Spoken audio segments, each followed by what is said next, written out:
Hello, Jesus Michael. Christ. Hello, Timothy. Well, we could be the M&Ms. Yes, we're sweet enough to be chocolate goods. So, so your camera was going to be on a box of tissues. Mine is mine is on a tablet stand on the back of my screen, stacked up on some medication boxes with a with a C or D cell battery as a weight to keep the phone held up, and a stapler rubber at the front to stop it from moving around and get the angle right. What what But what it's are you been medic? working for a week now. Yeah, It looks pretty good. it's What are you medicating? Snowy, you're a naughty animal. but that's a secret. Okay. But I don't think we're allowed to promote drugs, are we? But I do occasionally take some melatonin, but that's not what's holding the phone up.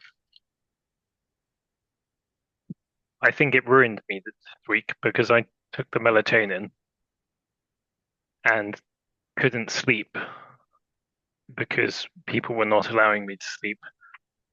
Why So not? so I got the impact of the melatonin making me sleepy without getting the sleep. So seemed to So it's cause a doubly bad. poor day the next day. Yes, yeah. Jesus.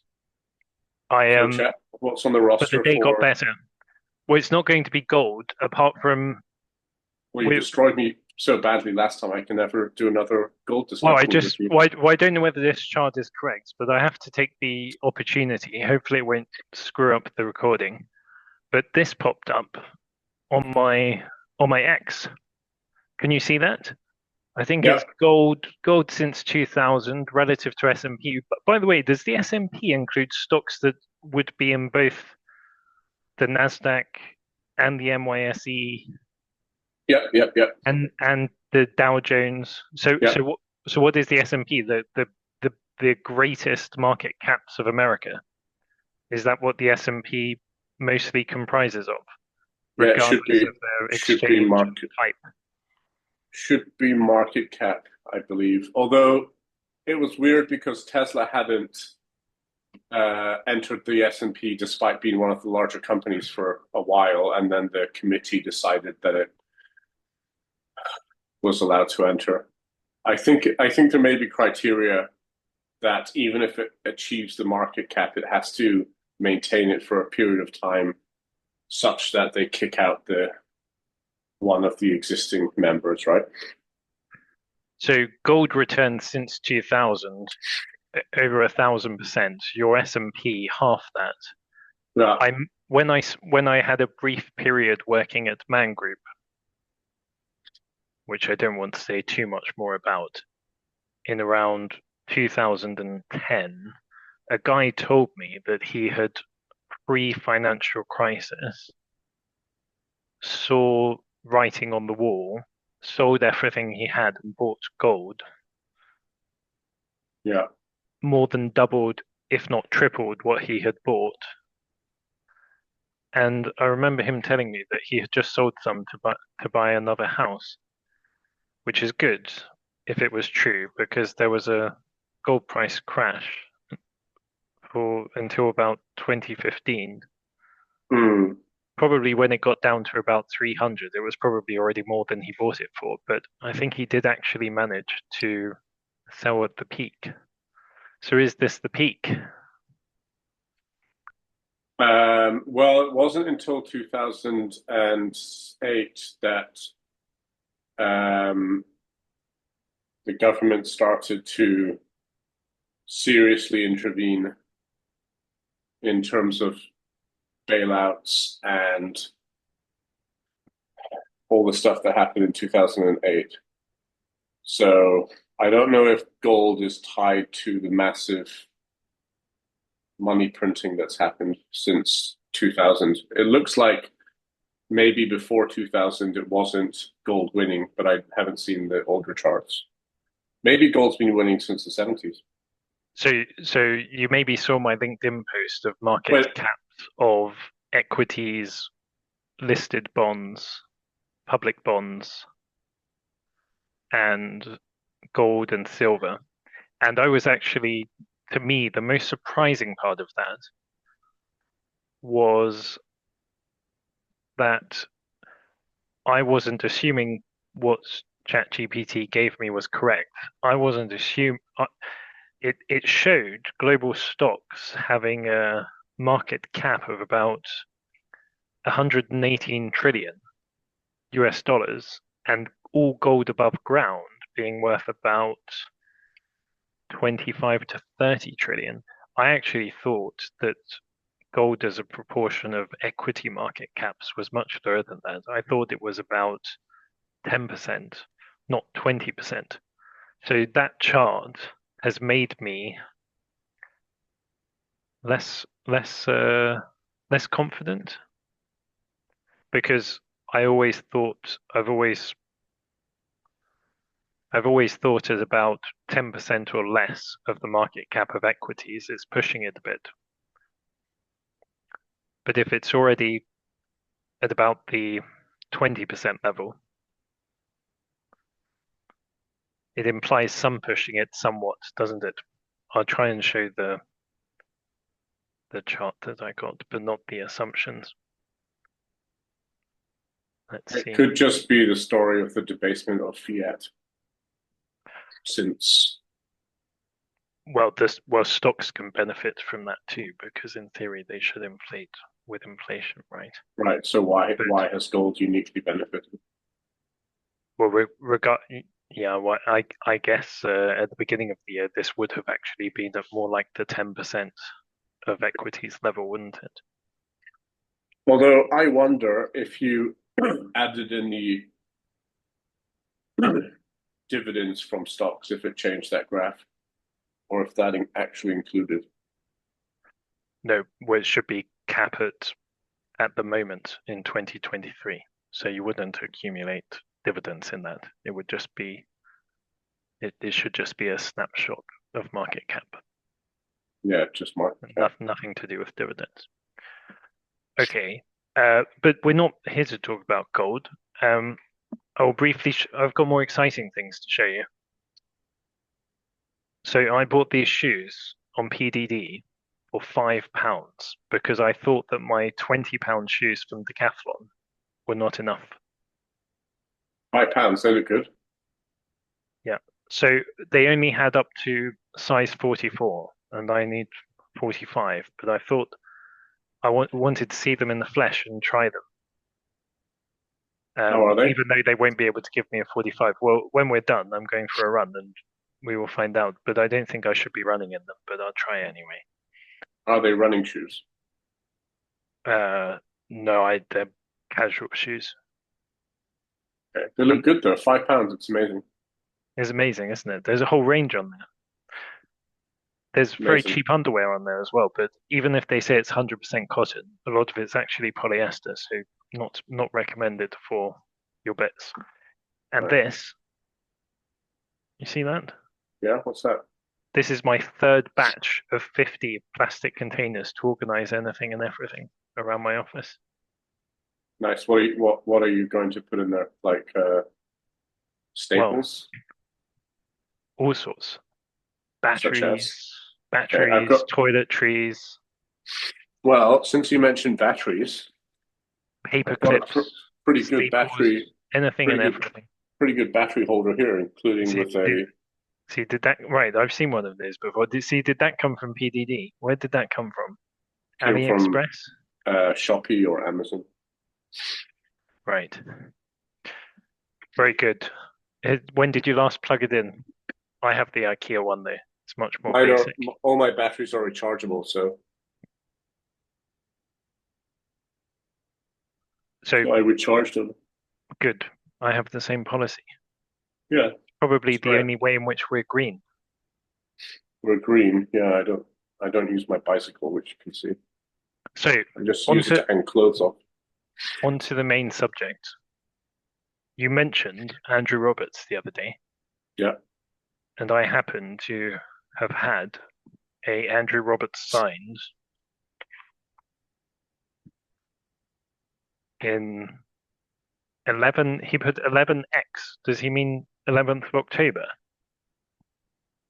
Or does 11X. if he's done if he's done 11 dot X, then Okay. should it really be the 2nd of October 2021? Absolutely Bit no idea. bit strange, isn't it? Yeah, it's very Perhaps strange. perhaps he could tell us. Mr. Roberts, can you tell us what you meant? Did you mean the 11th of October or the 2nd of October? Bloody hell. I've been working on date conversions in the system today, and this one would get stuck. Mess It up. would Mess up. would require a manual override by the user. Yeah. So Jesus. anyway, he signed it in That's 2021, awesome. and this may be one of the most important history books in the world ever. Do you know why? Right. Well, because it's about George III, Yeah. and we all know that during George III's reign was part of a period of the beginning of the end of civilization, Hmm. because the French having,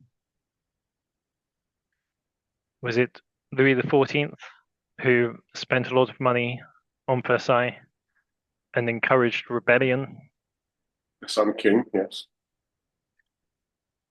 I can't remember which one of them helped to fund the American Revolution and supported No, it's probably off. I wouldn't it have been once we got after to the the French 16th. Revolution. No, Okay. so French so Revolution was no, Louis. 1791. I'm pretty sure Louis XIV sent loads of money to America and resources to America to support an independence movement from Britain. And then by the time we got to the 16th, the French were a bit too inspired and had had enough with the Louis, Right. including the fortunes they spent on Versailles. Yeah. And so everything kind of backfired. And it was the 16th who was executed. The 14th got away with it. I think the 14th was the more flamboyant one. The 16th was the more modest one, but he paid for the sins of his grandfather, I guess. So wasn't it Louis the 14th son who was beheaded, or was it the grandson? Well, I thought it was 16th. So maybe there was a Louis in the middle, a 15th in the middle. Do you want to Okay. check? Johnny Depp did a good film on playing Louis the 14th like 2 years ago, which I watched, which was But very right, good. but we didn't get any dates and clear facts from that. So the question would be, Four, was 14th, Louis 15th, 16th, one the, liners. well, it's not 14th for sure, 15 or No, 16th. no, the 14th started the funding for American independence. 16th was killed by his Right. own people. Is that correct? So what was the 15th doing?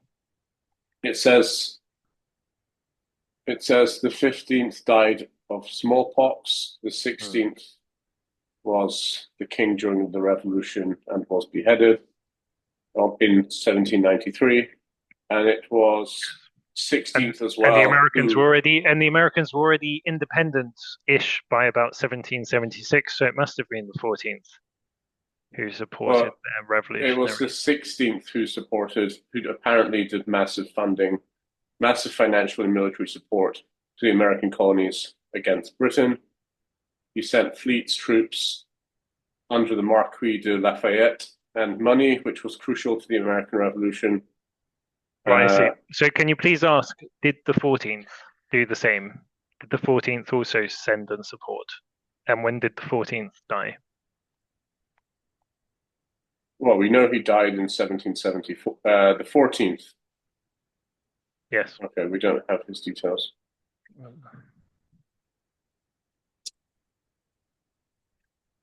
Should I be the one doing the typing? Oh, Not at all. okay. 14th, Sun King died 1715. No role in American independence, so no. Oh my Only the goodness. I was 16th. way out. Oh, I see. Oh, Are you sure? only the 16th. Yeah. That's awful. What a screw up of mine. Okay, did the 14th at least build Versailles? Was it Yeah, mostly built under him? Okay, so he yeah, for sure. contributed to a bit of a distraction and poor finances, but Well, he also reigned longer than Elizabeth II, so he's the longest reigning monarch in history. And I'm very confused, and I apologize a great deal. And we may have to circle back to this another day. the, okay, is there another topic on the roster? Well, well, what I wanted to do was just because we're going to make this a very brief one today, aren't we? Right. And we haven't We done can. any research. We're doing a kind of Asmongold type video in terms of Improv. preparation time. Yeah. So I just wanted to look through the contents because some of the lines meant something to me, and some of the chapter lines didn't mean anything to me, and I haven't read it yet. And then I also thought it would be nice to go and find another book on my shelf. And then I thought, what one shall it be? Because I thought, can I find an associated one? And it's quite great because I found my timetables of history, which has been Interesting. split into two because it's so old, and I bought it second hand, published by Read. Touchstone, $20 US. Um, so anyway, I thought this might be somewhat useful, seeing Yeah, what it looks like years, it. seeing what happened in the years cited by Andrew Roberts regarding George III's life. Well, the thing I found very interesting about George III was that I think Roberts himself said that, or it was someone who was writing about this period, said that the king could have crushed the American independence movement in its sort of cradle, in its nursery period, but and later even he could have used overwhelming force to crush it, but decided not to. So it's not like the king who lost the colonies couldn't have been a real monster and just crushed it. He just decided not to. Well, some places decide to in certain places, but we won't say where, and we can't say where or when or how. But Yeah, does so that does that I level found of that interesting. does that will that level of benevolence always and forevermore be a would it always and forevermore be more of a weakness than a strength, or does it result in the end in strength because it results in more natural outcomes and strengths and collegiateness? Well, that's a counterfactual of history, and Was was not, I is it? guess Because you can compare it to other places that may crack down. Is there a more useful relationship between the US and UK now relative to because situations where a colony may have been forced or a colonial area may have been forced to stay under the boot? like in India, maybe for periods of the 3 centuries. I mean, at the end Well, in relate India, it got very bad. They were beheading the some of the local administrators there, right? well, some of the British administrators. Yeah, they beheaded one of them, and it got very violent in India in the end. And I'm sure, like with America, Britain could have crushed it Well, it might be too more if early. they wanted to. Well, put it this way, as far as I'm aware, after the 1770s, the relationship between the UK and the US wasn't bad, but post 1947, UK India relations haven't been brilliant, have they? There's still Hmm.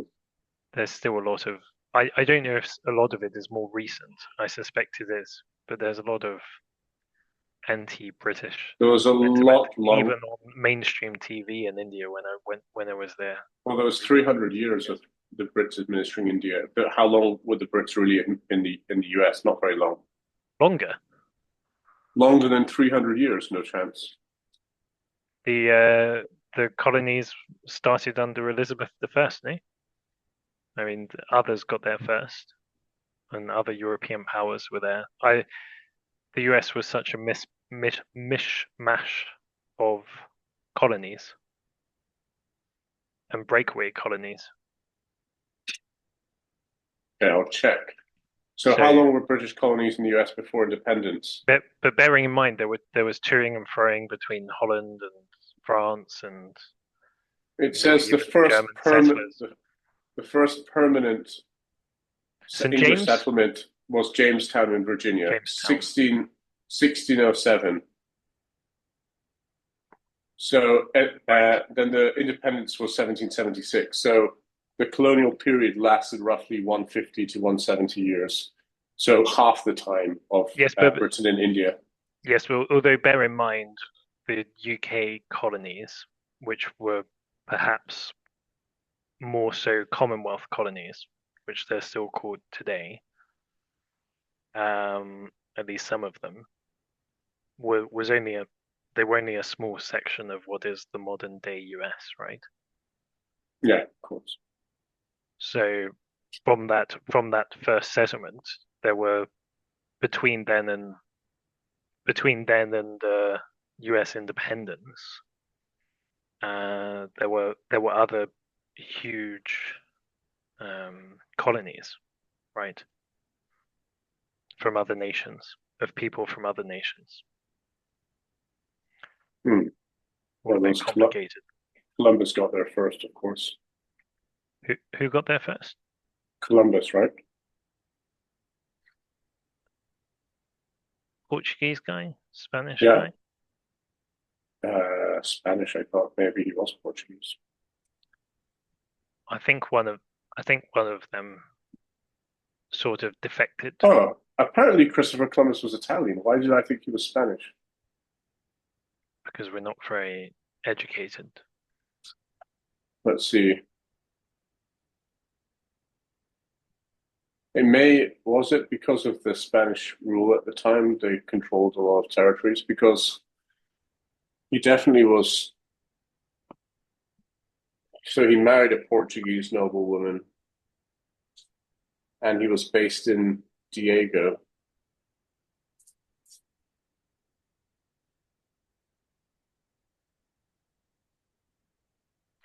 I think one of the He died I in think Spain. one So I right think maybe he was born in Italy, but he grew up in Spain.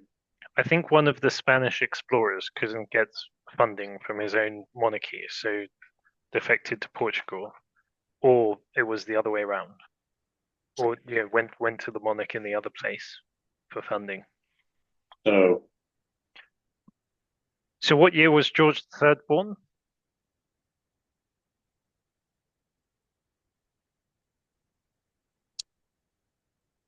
1738. And that's where this book starts because the first chapter is Prince of Wales, June 1738 to May 1756, which I suppose means he was born the Prince of Wales. He was already first in line to the throne on his birth, I'm guessing.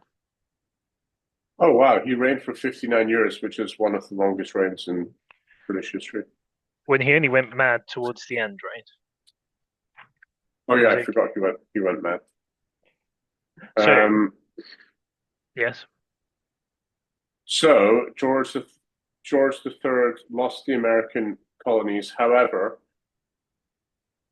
he oversaw late in his reign the Revolutionary Wars against Napoleon, which ended in 1815 with Waterloo. and And although he he lost died in 1820, yes. 18, 1820, yeah, Hmm. and although he lost the American colonies, he Britain under him expanded its colonies in Asia, Africa, and the Caribbean. Well, yes, the first fleet to start settling Australia in Sydney uh, turned up about almost exactly 10 years after America was lost. George III is remembered for recurring bouts of mental illness caused by porphyria, a blood disorder, and bipolar disorder. Oh, there's some of that in my family. What was He the spent first? What was the first issue? The blood disorder? porphyria, Orphelia. Can you spell it? porphyria, yeah, Porphyria.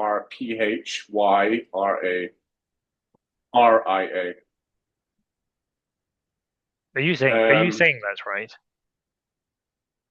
I don't know, porphyria, right? And he spent his final years deaf, blind, and mentally incapacitated. All right. Uh, he's seen by Americans as the villain of independence, but Nonsense. Absolute nonsense. Who said that?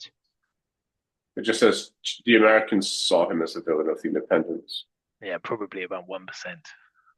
So was it true he could have crushed the independence movement You're in you're leaving that to GPT, are you? the US if he'd wanted to? Well, this is exactly what Andrew Roberts and others I said. assume Americans will say no and Brits will say yes, just like the War of 1812, wasn't it? Each side claims victory. It says Britain did try with serious force. At one point, there was 50,000 British and Hessian troops in America. However, a combination of geography, colonial determination, and foreign alliances meant that even with more will, the odds were stacked against a total suppression of the movement. But I know Roberts for a fact disagrees with this, Disputes that, and some and others. we rate Roberts highly, don't we? Well, he's widely considered one of the best English language historians alive today. Well, he's got to be the person who's the most authoritative on Churchill today. He's Yeah, like the he was given access to some of the Churchill material, which had been classified right up until some of the cabinet meetings and things, or the cabinet meetings not, but some of the Churchill meetings which had been classified. In fact, I don't think it was a classified thing. I think, anyway, Roberts had gone into the Churchill archives and found a whole bunch of stuff which had previously not been written up. And I don't remember if it was because of being classified or there was some other reason that you it mean the hadn't come to family light. archives? You don't mean No, no, in Oxford or wherever they keep you them. don't mean the royal family. You mean at Blenheim's archives, I remember the Spencer family Roberts, archives. Ed Roberts saying in an interview he'd been on the train to Oxford or wherever the archives were, and he'd come across all this material which no one had realized was sitting there. I need to ask GPT what was Andrew Roberts' So new or novel information on Churchill. so also just for context, before we go through the list of contents in the book, Yeah, yeah, I just want to. There are some very nice drawings and pictures in the book, and I think that it probably gives an idea. They probably give an idea of what Roberts considered to have been substantial in George III's life, or go on what then. happened that was substantial, because I assume that in the text he touches on them. So he has a Hanoverian's family tree, and George III is. I don't see him. Dun, dun, dun. Ah, hey, no, George. Okay, George II is here. George William is here. Is George William George III? No, George William died after just a year. I found the Churchill stuff, by the way.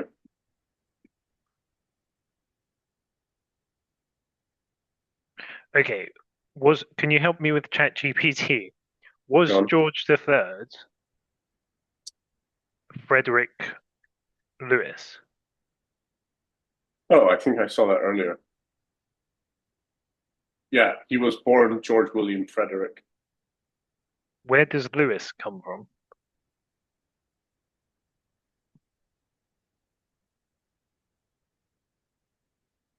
Okay. So anyway, there's George III, but he's not mentioned as George III. He's mentioned as Frederick Lewis, Prince of Wales. 17 no 17 no sorry, I'm totally wrong. That was George III's father. Okay, so George III's father was Frederick Lewis, Prince of Wales. So I suppose he never became king. I don't know. Aren't we useless? Did did Frederick Lewis, Prince of Wales, die before becoming king? So George III was actually George II's grandson. George III George II died in 1760. Yes, and Frederick Lewis died in 1751. So I Yeah, assume George III assumed the throne in it says 17. he was the eldest son of George II, but he should have been King Frederick the First of Great Britain after his father by right of succession. However, Frederick died in 1751, aged only 44. So then why is chapter one titled Prince of Wales, June 1738 to May 1756? So he wasn't actually Prince of Wales until 1751, probably, but Roberts just found it appropriate to name the first period of his life Prince of Wales, which makes sense because it goes on to 1756 and he became the Prince of Wales in 1751. Maybe the chapter should have been called The Becoming and Arrival of the Prince of Wales. I don't know. So anyway, so anyway, I like I like precise titles.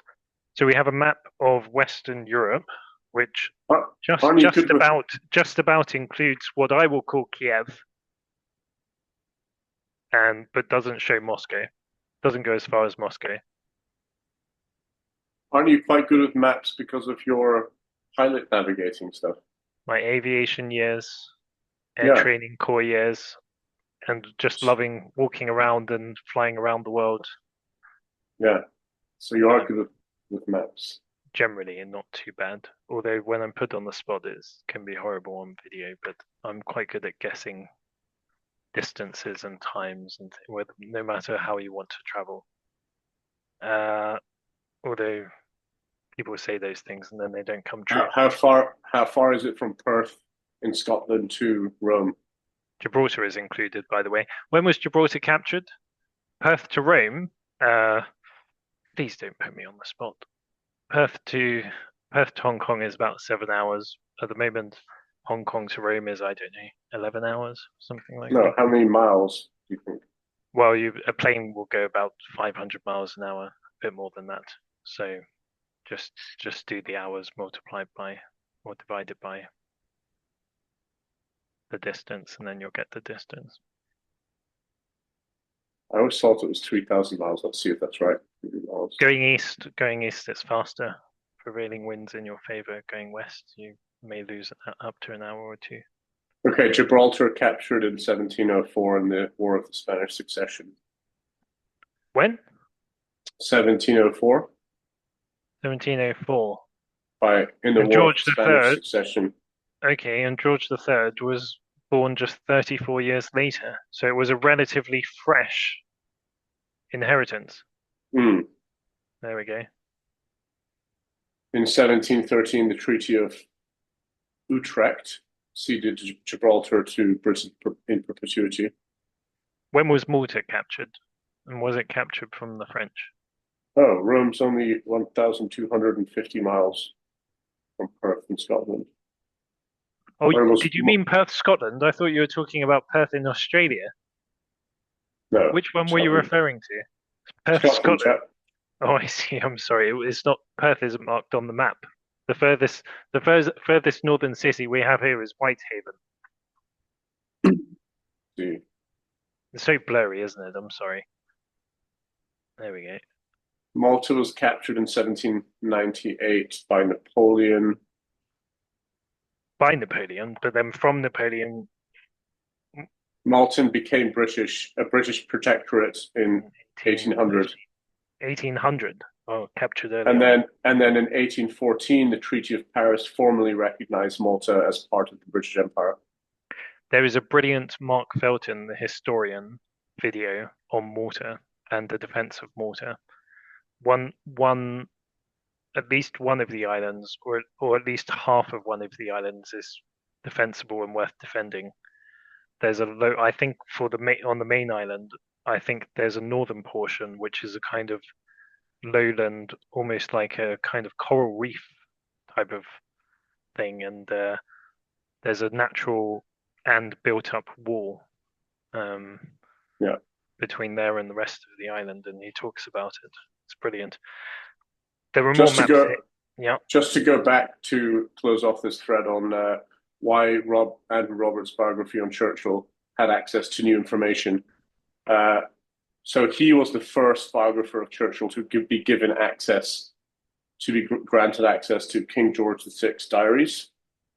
George the Sixth.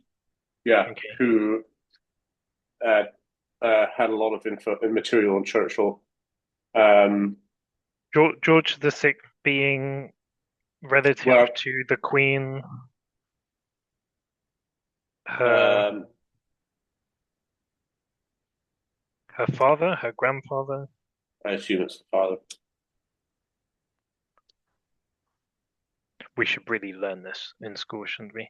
Dates used to be It's given got in to be the England father because in the year of a particular king or queen. We should go back to the convention. yeah, it's the father, so it's the King's Speech guy, father of Elizabeth, Oh, who stuttered. the friendly chap who everyone likes, Yeah, not Edward who abdicated. So husband of the Queen's he had aunt. access to those diaries, whereas previous biographies could only surmise from peripheral correspondence or secondary accounts. Secondly, this was also a big one.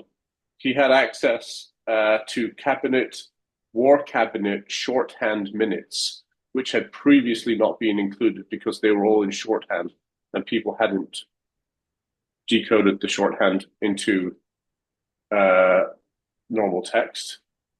I don't know if you know, shorthand is how journalists send before typewriters, or even when there was typewriters, a lot of notes used to be taken in shorthand. Yes, my Journalists before maternal audio, grandmother can do shorthand allegedly, I think. yeah, before audio recording devices, all journalists used to do shorthand. It was actually a requirement to be a journalist, not anymore though. So have you learned any? I could have learned it at university, those modules on shorthand, but they told us all there's no point because nobody needs shorthand now. So who took the course? Pretty much nobody. It used to be a requirement in the UK, I think, to get a journalism license or whatever sort of license equivalent they had for work in journalism. When it was not now, you don't need to have any sort of qualification or license. I think they used to be decades ago. Well, So anyway, he had all the shorthand minutes from the war different cabinets, period. so that was also novel material. He also had something called Maisky's diaries, which were from Maisky. this was a Soviet diplomat who actually kept a lot of diaries on his interactions with Churchill. So Roberts had access to those. Myskis. Maisky diaries. Never heard of him. The Maisky Diaries. Red Yeah, and black. Maisky diaries. So Soviet diplomat. Sorry, what's that got to do with anything? It seems like Roberts was also the first biographer of Churchill to use his diaries, that Soviet chaps. Well, how did he get those? Who knows? But so he had the first access to King George VI's diaries. He had the first access to the war cabinet shorthand minutes, which hadn't been previously used. So all this stuff made his biography um,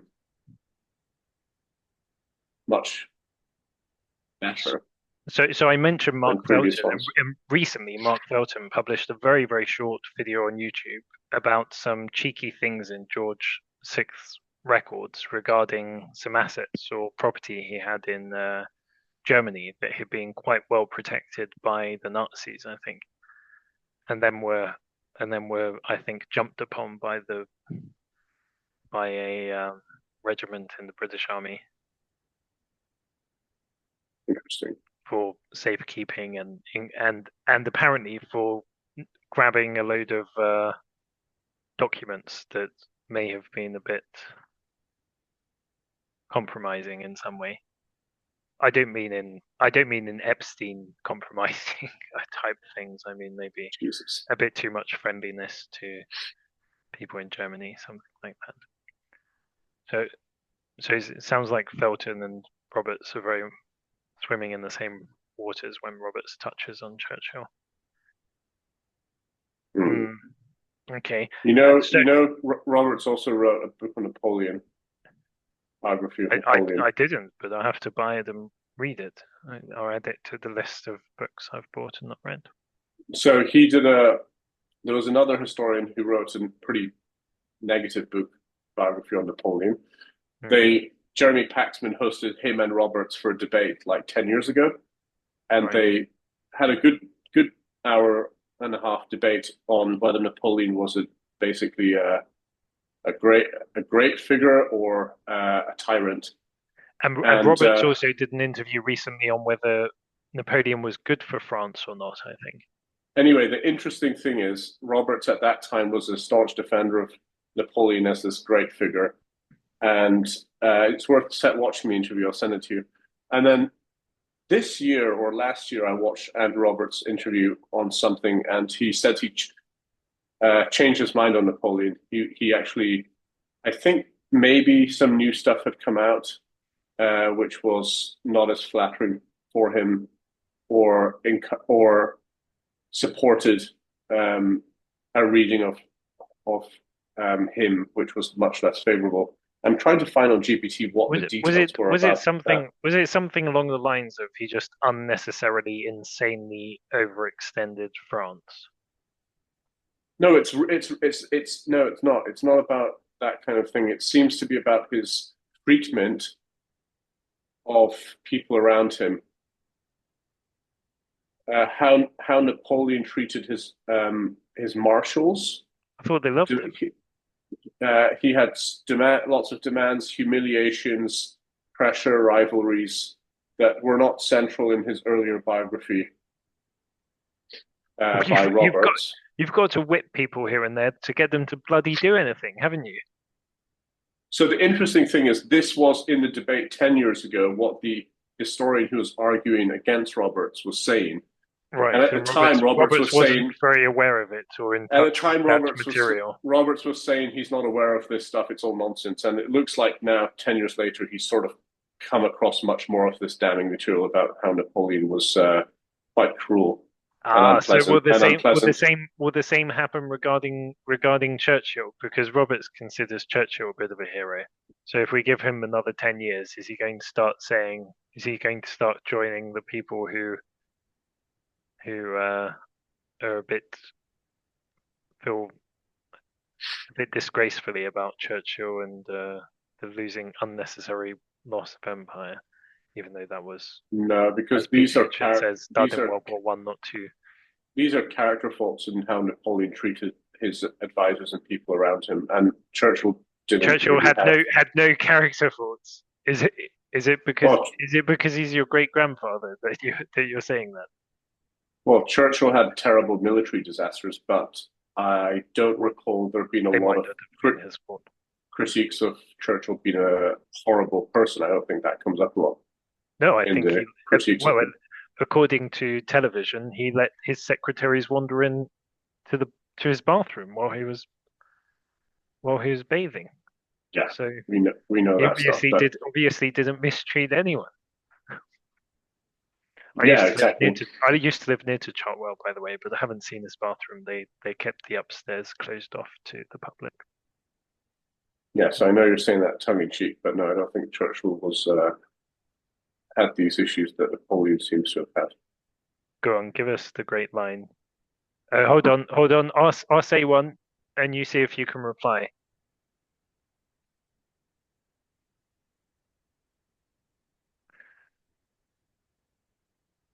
Mr. Churchill, if I were if I were your wife, I'd This one, I'd I'd put poison in your drink yes, or your food. Madam, if you were my wife, I'd drink it Yeah. Is that about right? in the House of I'm Commons. sure he put it better than that. It Yeah, in didn't the House happen of. in what in the Commons? I heard it happened in the Commons, At but a debate. there can't have been. Was there really a female MP in the 30s whenever Churchill was in the Commons? Unless it was very late in his career. You mean I it mean, happened during a debate, during a question time? You maybe mean it was over. Maybe it was over dinner or something. I initially thought it was in the Commons, but what's the hall of the Commons called, by the way? That room must have a name with the green seats. oh, the chamber. I don't know. The Chamber of the Commons. Yeah, Well, let's check. Let's check. Well, can we chat GPT this? It's very important. When was the first female MP? Who was yeah. it that said this? Was she an MP? Where did it happen? Uh,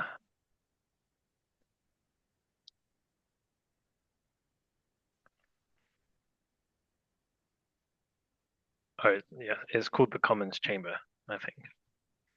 There we go. 1 point to me.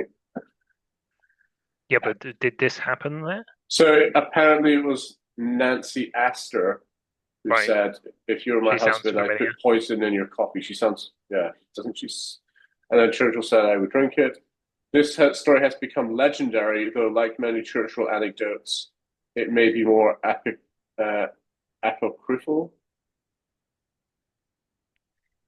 So where did? than exact quotation. Okay, Apocryphal? she was the first woman MP, serving 1919 to 1945. Yes, right. Amazing. So Nancy Astor was the first woman MP. So it's possible that exchange did happen in the Chamber of the Commons, which is what I had heard previously. So it's likely that she uh, said it to him at the dispatch box when he was at the dispatch box, and that they take questions. The leader takes questions, or he took questions in his role. Uh, if he wasn't the leader, he may have still been taking questions Born in America. if he So was the this, head of a department. by the way, America was doing a full-blown reverse colonization in the early 1900s. They really couldn't get enough of the providing cash to broke Brits for titles, could they? But I don't know if she was one of them. Her father was also born in America, so Oh she yeah, wasn't. they were She all was Americans for money because the Brits were broke then, so the especially first after World female. War One. So the first female MP in Britain was actually an American woman. Well, that helps Jesus. to explain a great deal, doesn't it? Well, Churchill's mum was American, don't forget, or his father, one of them, and he was, yeah, he was half We American. we have at least or had at least one American woman MP in recent years in in the Who was Tories. that? I'm sure there were others. I can't remember her name. I think she's one of the very few people I follow on Pretty Twitter. sure I recently heard a female American or South African MP in the UK. And I was a bit surprised. More, the more the better. Long live the Union. Um, where? Let me see if I can find her. I had a clear Which, out. Joy Morrissey, and I think she is still an MP. Is she American? Have I got the right person?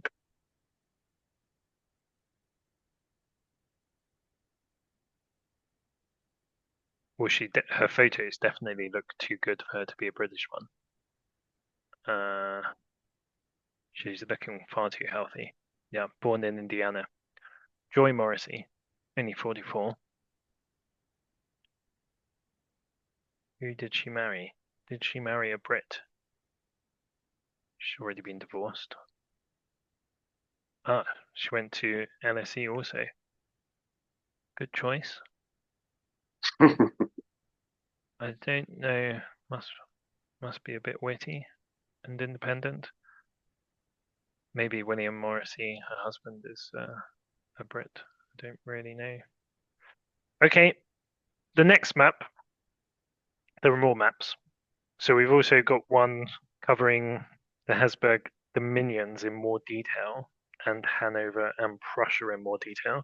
We've also got England and Wales from the Midlands down, or from the top of East Anglia or the top of Wales down, and then we've got London in more detail, which rather ominously.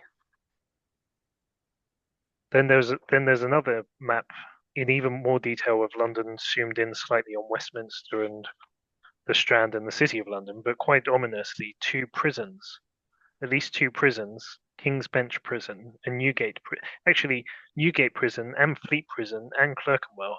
I I don't know why we have a map here, London in the 1780s, with lots of prisons marked. I don't know. I don't know why. I 1780s. don't know why we've got. Hold on a second, I'll get there. So we've got we've got more of Germany here Yeah, on the left. I think it really yeah. won't be clear enough, and more of England, and then It's quite London. clear. It looks blurry on mine.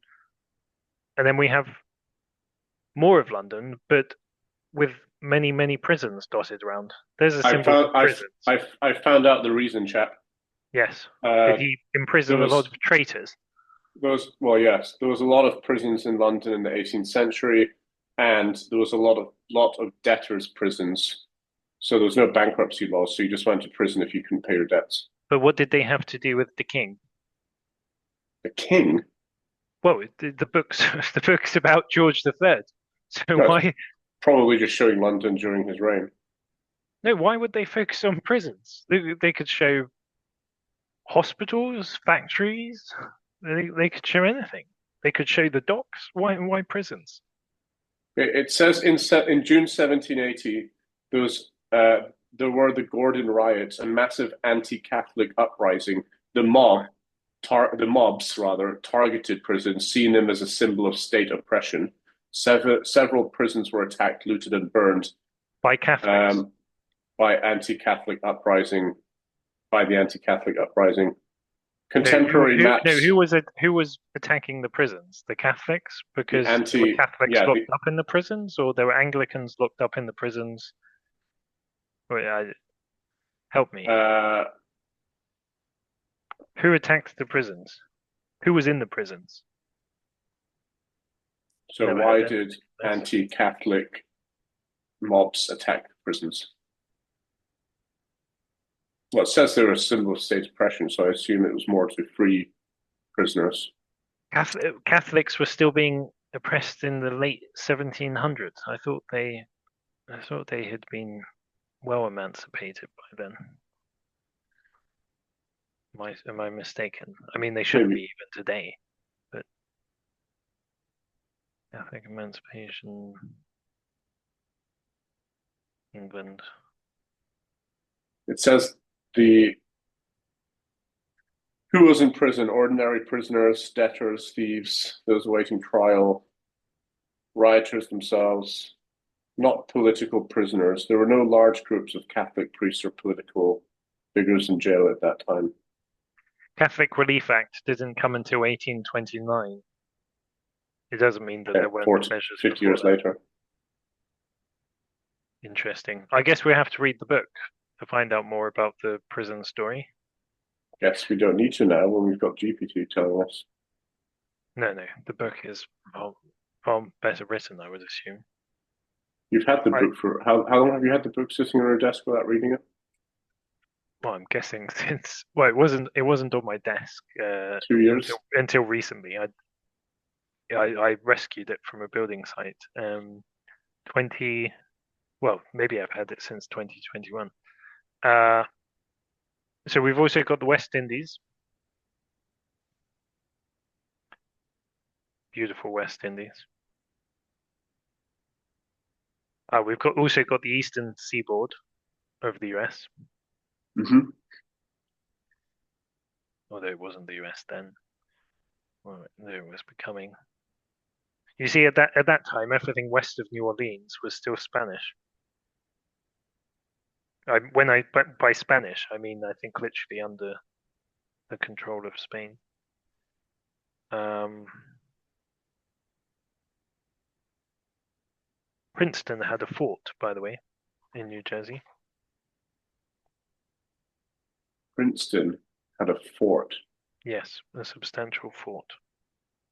Seems What that will there they were at least keep five substantial forts in New to Jersey. keep gold, or what were they keeping in the forts? Where was no near the Delaware River. No, I assume these forts were to try and keep everyone under control. So military barracks, just a station, Well, I think they were not beyond barracks. I think soldiers. no, I think many of them were kind of castles. Oh, so it was mixed residential and military compounds, not just a place to station soldiers Well, or hold gold. proper forts, proper forts. Yeah, yeah. I don't Proper mean like, forts.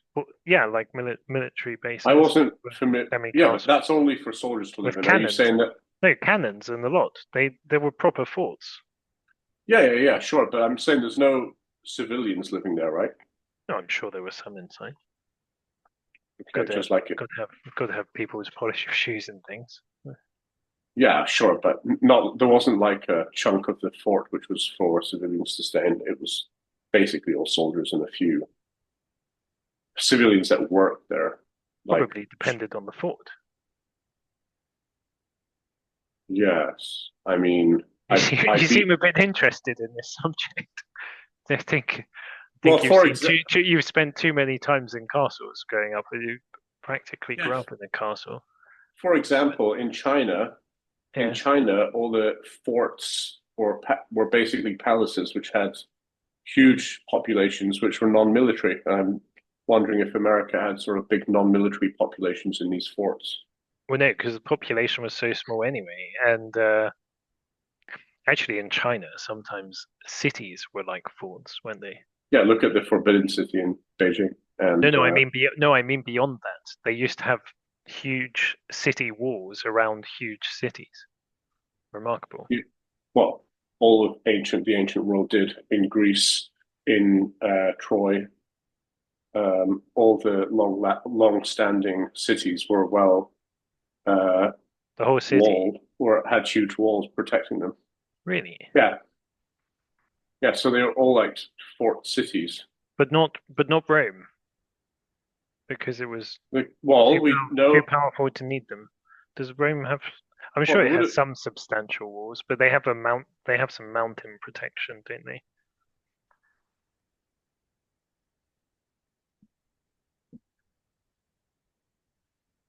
I'm checking. So Yes, it says Rome. It says ancient Rome was a walled city with substantial fortification and controlled gates that allowed access and exit. So yes, even Rome was a totally walled city well, historically. that Gladiator 2 movie includes armies meeting outside of city walls, right? Perhaps on the to the west. Um, that was quite cool. So so I think George III was born in 1738. Yes. So the entries that I have for history politics in the timetable of history is British troops sent to Georgia to settle border dispute with Spain. Don't know why we had to be there. Why not just go and have a fight? Um, Georgia. I mean, why? Okay. Um, Well, if you'd read the book, you'd be able to tell us all this, chap. well, You'll need to no. set aside some time to read. That was his year of birth. Turks take. I'm doing the cross referencing here. I'm Oh, you're doing some other book now. Okay, just for context. I see. Turks take because this book has nothing to do with that book. You see, this covers hundreds of years. Yeah. Uh, so it's very brief. You see, I just have maybe Oh, it's all 10, tables. Brilliant. What a great yeah, book. Yeah, it's wonderful, isn't it? Probably Wow. cost me Oh, about it's £3 in the second-hand bookshop. now I understand the title of the book. It's called what? Timetable of History? The Yeah, Timetables of Timetables of History, History. What a new great book. third revised edition, the world famous reference that tells who did what when from 4500 BC to the present Okay. day, To the now updated Egyptians for and the Sumerians. 1990s. So I even have the traitorous Blair covered in here, and Okay. Who's now goes up running Gaza. and Britain apparently goes up to 1990. But they've got a huge amount in. Like they got a bit too excited. They seem to think that 1990 is incredibly important because we've got 2 pages dedicated to 1990, and they've even And it's left all blank empty. space just so they can add visual art. God, is it really a sign of the times, isn't it? Or is it? Can you imagine 1738 to 1741 gets one spread, and the 90s gets the 1990s get two and a fifth spread, and one of them is just so a single column can continue in the arts. Says it all, doesn't it? Well, So they were most interested in their own time, I guess. It's always the way. awful. So anyway, Turks take Kosovo. Imperial troops driven back to Belgrade. Belgrade always seems to be a centerpiece for. When I went to Belgrade, I'm pretty sure I saw lots of bullet holes in their government buildings still. I think that would have been around 2009-ish. The future King George III born. See, they found it important enough, a significant enough event to mention it. And they've for history and politics, they only have 4 entries for the whole world.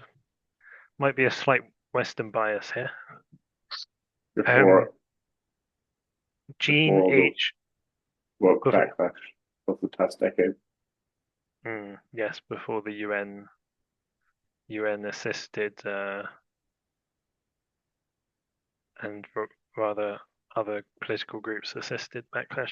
Jean H. L. Ory, Controller General of France Finances, devises the Corvée, a system of forced labor to construct roads. Well, Brilliant. we need some of that, don't we? Maybe we can resurrect Jean Ory from the dead. Did you see Uh, the workers who constructed the Panama Canal? My God. the French did that, didn't they?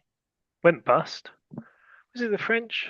I think it was a lot of When the French mostly responsible for both the Suez Canal and the Panama Canal, I think a Frenchman came up with the idea of the Panama Canal, and a US president liked it and decided to fund him.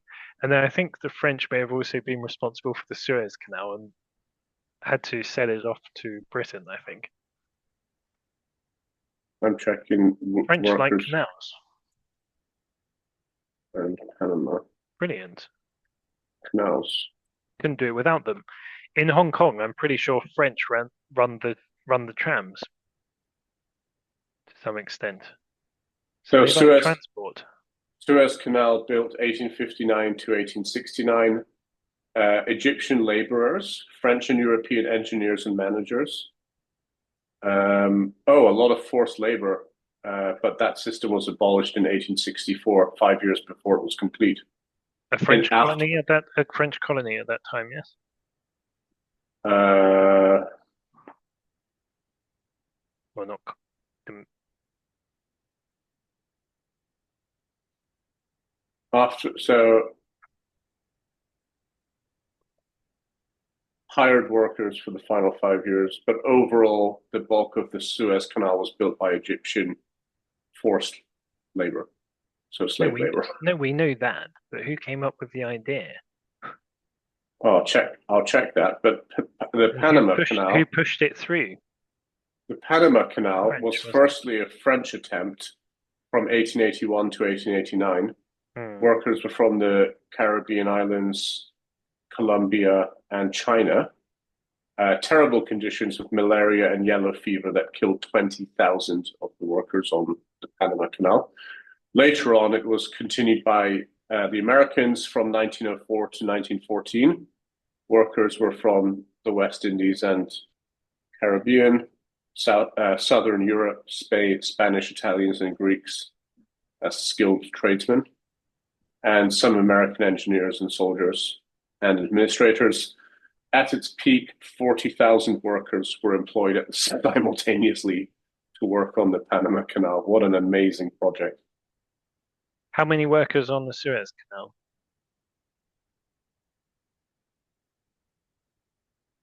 Uh,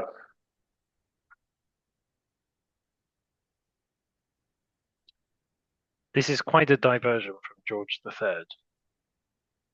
this is what happens when we mention, I don't know what we've got onto us, onto the construction of the canals. Someone lovely recently told me that I don't really speak in a structured way, that I just speak as a stream of consciousness. And Well, I'm worse the than you. person said they found it endearing, I think. Over the whole project of the Suez Canal, an estimated 1.5 million Egyptians worked on it. Incredible. So why do we have this separation Many, between 1.5 million and 40,000? Can we explain well, at any one time, there was 20 to 30,000 workers on Suez and 40,000 on Panama. But over the lifetime of the project, it was 1.5 million. Many thousands died from cholera, dysentery, and exhaustion. Horrific. Absolutely horrific.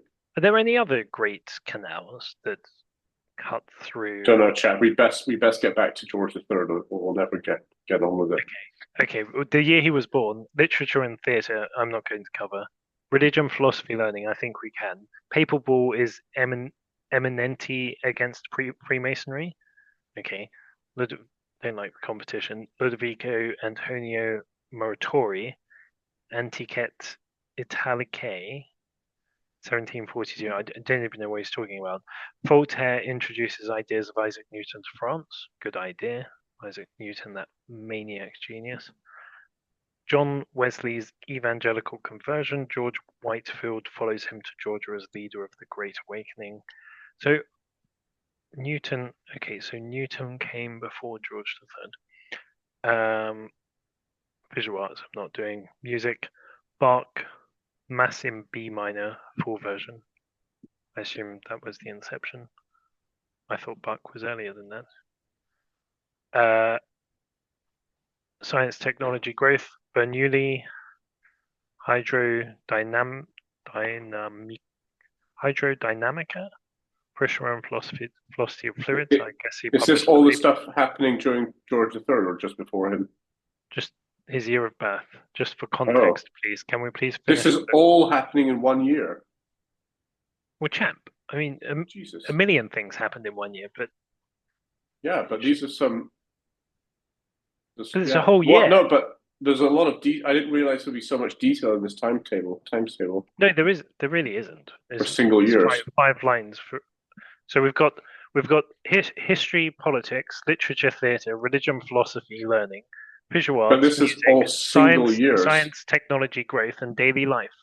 Well, and it's a single year. Well, wow. This is 1 year. That's 1 year. Wow, amazing. That's great detail. Wow. Yeah, I'll try and find. What a great book. If only you had these books there. If only you had these bookstores there. I intend to go back soon, but I need more space first. William Herschel, engineering astronomer. What is ENG astronomer? Is that English astronomer? Must be English, yeah. Born, died 1822. Okay, so this astronomer was born the same year. Don't know why that's. I'm sure Herschel was a great man. Astronomer called Herschel. Well, let's not get started on me. No, let's not. We're GPT new things. Let's astronomy is a long way from what we need. The Americas were not lost because of the Navy, I think. So let's forget astronomy. Joseph Guillotin. Invented There's the no guillotine. E on the end. Yes. But guillotine is spelled with an E, at least in English, and guilleton is spelled He without an E. he did it as a humanist project because there was a lot of he saw a lot of suffering in the execution uh, executions by the state, and he wanted the guillotine to make it Oh, much more standardized and fast and um, so just Joseph Guillotine was a nice guy. very nice guy. Yeah, The ironies of life. I think he may have it may have been him or someone else that also used to take the decapitated heads straight off the guillotine and conduct science experiments on them by sort of shouting their name repeatedly to see how many times they would open their eye and pay attention with their head cut off. So they already had data on how long it takes to fully lose consciousness once your head's lopped off, Well, and you it can't was necessarily, you might be like conscious 13 and not be seconds or able to something. respond, but Well, you can, these poor guys were having their names shouted at them when they go with their heads held up, and they would open their eyes and then close them again and open them again when their names were shouted. And this went on for 10 to 20 seconds after decapitation. I've done a lot of judo since a young age, and I've never passed out from a strangle where you cut off the blood supply, but I have seen many people pass out by not tapping out first. Have And you? Okay. and you can basically you can It's go painless though, right? You just painless. asphyxiated. Yeah, no, not asphyxiation. Oh, it's Well, the strength. It's the blood can't flow. Yes, a choke, it's you not. block the air supply. But I don't know Yeah, if but asphyxiation means no oxygen for the brain or just means yeah, no air to your lungs. I don't know. But both. anyway, in a strangle, to make someone No, pass out relatively you're safely, you're cutting off the pressing blood supply here. the jugulars. Yeah. Yeah, quite painless as far as I can tell. And So when I've I been strangled many times and close, but I haven't passed out. But the passing out is very peaceful, and it can so happen within I 10 seconds. yeah. And the person can just come around. You've got to make sure you've got to make sure you notice to let them go quickly enough so you don't So deprive their brain of oxygen for too long. But as a they come around quickly within a few seconds. as a teenager, me and my friends used to play this game where you would hyperventilate for 10 to 20 seconds. You know how you Right. hyperventilate? Deep breath in and out very Well, quickly. I've never had to, but go on. You'd do it bent over for some reason. Then you'd do a big inhale and you'd cross your arms on your chest, and you'd be against a wall, and your friend would push your chest, and you'd hold your breath. And within 5, 6 seconds, you completely pass out, and you're out for like 10 seconds, and then you come round. And I've done that. I've done that a few times. It's very, very peaceful, very relaxing. Um, and I actually came round once, and I thought I'd been asleep for like 3 hours because I had these intense dreams. And they said, no, you're out for 10 seconds. It was amazing. So you It's breathe very out, and you hold your rib cage you. down so that your lungs can't draw in more air. So you No, no, deprive no. yourself You're of not air. trying to draw in more air. You're holding your breath Right. anyway. That's the whole. But No, that's you breathe in and you hold your breath. But you breathe in and what you does hold your pushing breath. against your chest prevent you from doing? Not sure, but you've just done hyperventilating for 30 seconds. Right. So then they're pressing against your chest. I don't know why that makes you pass out while Which holding your breath after hyperventilating. does it does it stop blood from But you have to be pressed re-entering your against, heart? your back has to be against a flat wall. So you're being pushed against the flat wall. So you're being pushed from both sides. So I don't know what it's restricting, Sounds but nuts. like clockwork, it makes you pass out. I can show you next time I see you. Well, I'll do it to you. I Well, don't want to do it. not with that floor. We have to get a crash mat. Yeah, and also you'd have to Or we catch do it. We have to. 100 kilos of me today rather than Oh, you want me to do it 50. to you? I thought you No, I wanted don't. to do it to me. No, I'll do it to you. I don't.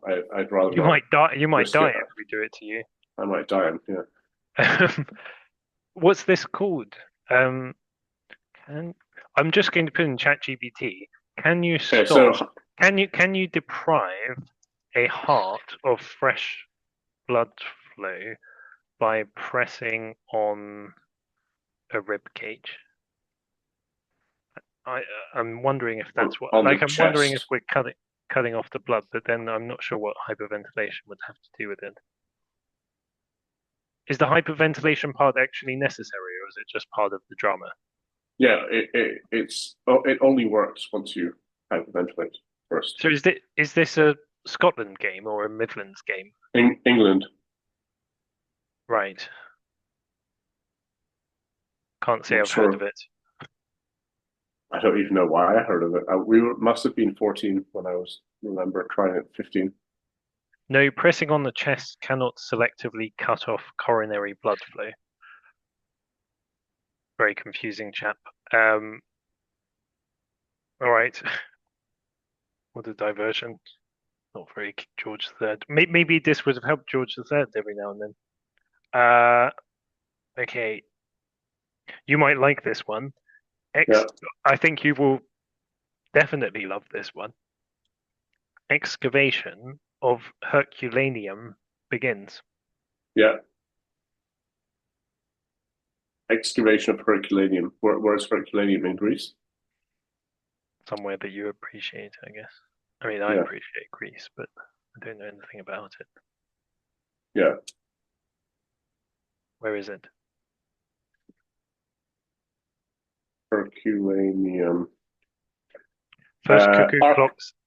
Archaeological Park of Herculaneum is a ancient Roman town located in Campania, which is where the alcohol is from, I guess, Where is it? in Italy. What? Campania in Italy. Where's Campania? Uh, where is Campania?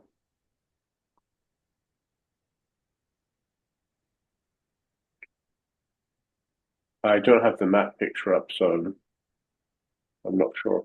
Or shall I help you? Well, I just have the archaeological sites when I go on Google. But I see.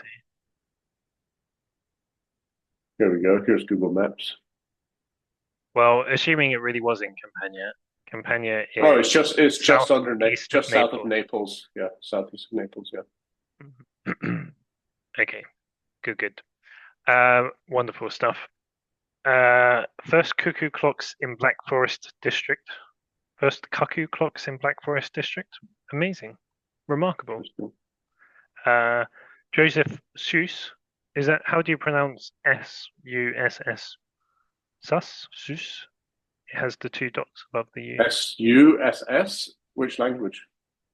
Swiss. Joseph Seuss, German. Joseph Swiss Seuss Oppenheimer, financial advisor to Duke Karl Alexander of Württemberg. Württemberg. Germans will hate me. Hanged. He was hanged. Financial advisor hanged. Jesus. Joseph Seuss. Was he a Jewish guy? Must have been Jewish, right? Poor chap. Anyway, he was hanged. Not fun. Um, I wonder if he did it. Probably not. Probably just annoyed the wrong person. Um, okay. So hold on. I'm jumping on to the photo section, which I think is less interesting than the maps. So there is George at 16. Hmm. Not not as cute as our current George, I guess. George's loving father Frederick, the chap who died before his father died. Much Yep. abused but guiltless mother, Princess Augusta, by rumors about her love life meant that she was booed at her funeral, but George knew them to be untrue. That's sad. That's very sad, isn't it? In the whole of, she looks a relatively innocent soul to me, Yeah. and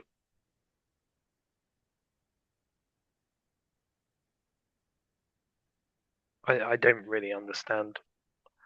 In the whole of high society, a lady said of George's dearest friend, the third Earl of Bute, Lord Bute has the finest pair of calves. Does that mean they're big?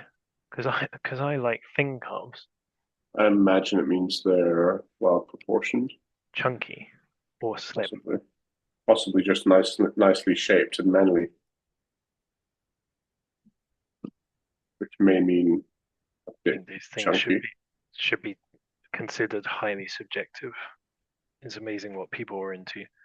George's attack. Okay, here we have George's attack on the justifications for slavery in an essay from the 1750s. Slavery is equally repugnant to the civil law as to the law of nature.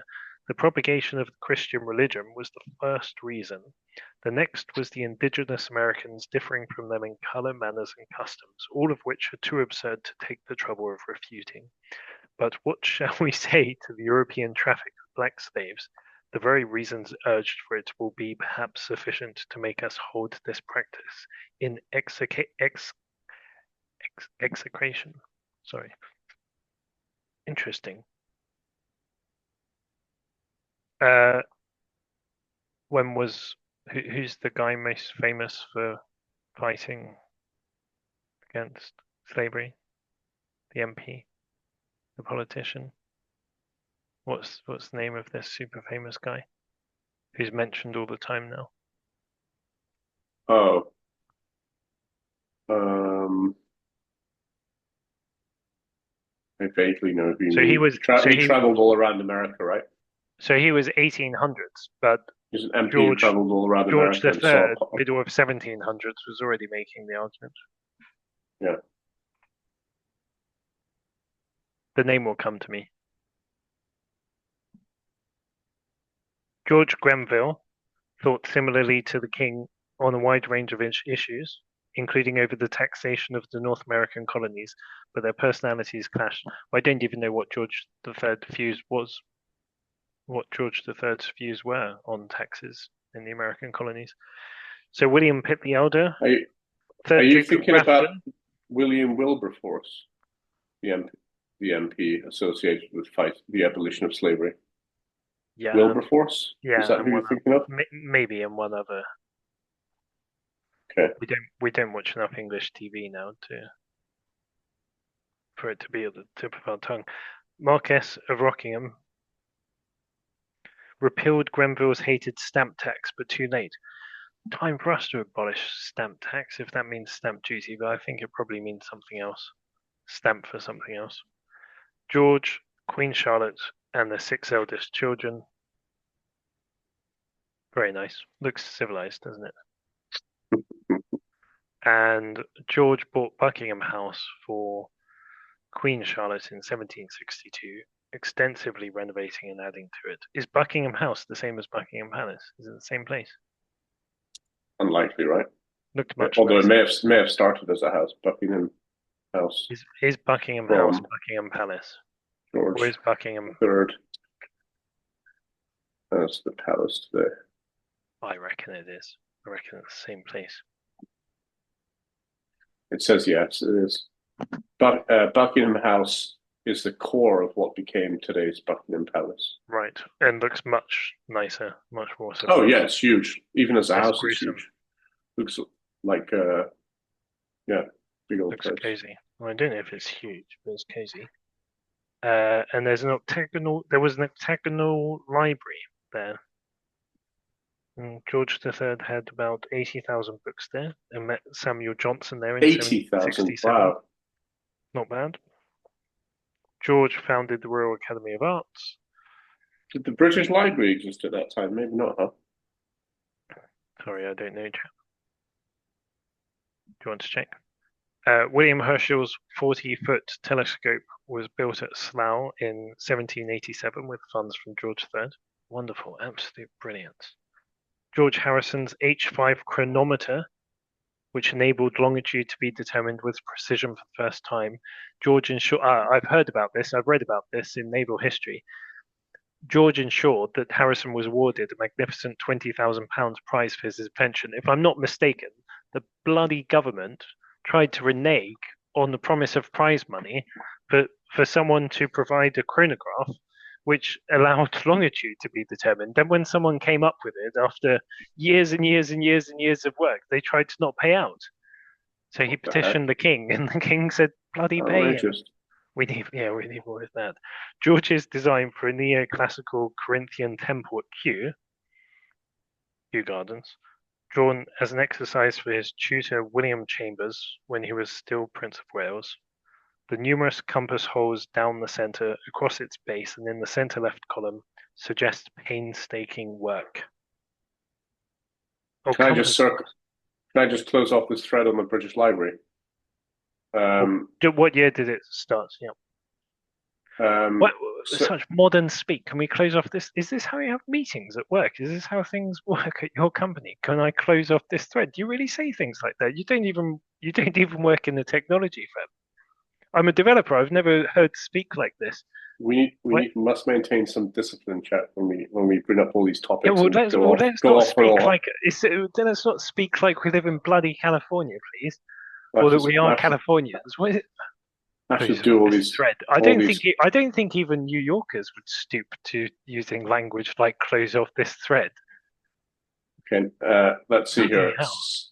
Go on then. 17, 1753, Parliament creates the British Museum. Okay, collections are given by various wealthy people. We This want the British becomes Library. this becomes hold on, chat. This becomes the British Museum Library. George III had one of the biggest and best collections in size and quality. In 1823, after his death, his son George IV gives the entire collection, over 65,000 volumes, to the British Museum, becoming one of its greatest treasures. In 1973, so 20 years after the founding of the British Museum Library, the British Library is formally created by an act of Parliament, separating the library from the British Museum. 1973 or 1873. Oh yeah, sorry, 1973. So 220 years Yes, after the because you said creation. 20 years I after. said 20. Sorry, I said I misread the GPT. okay.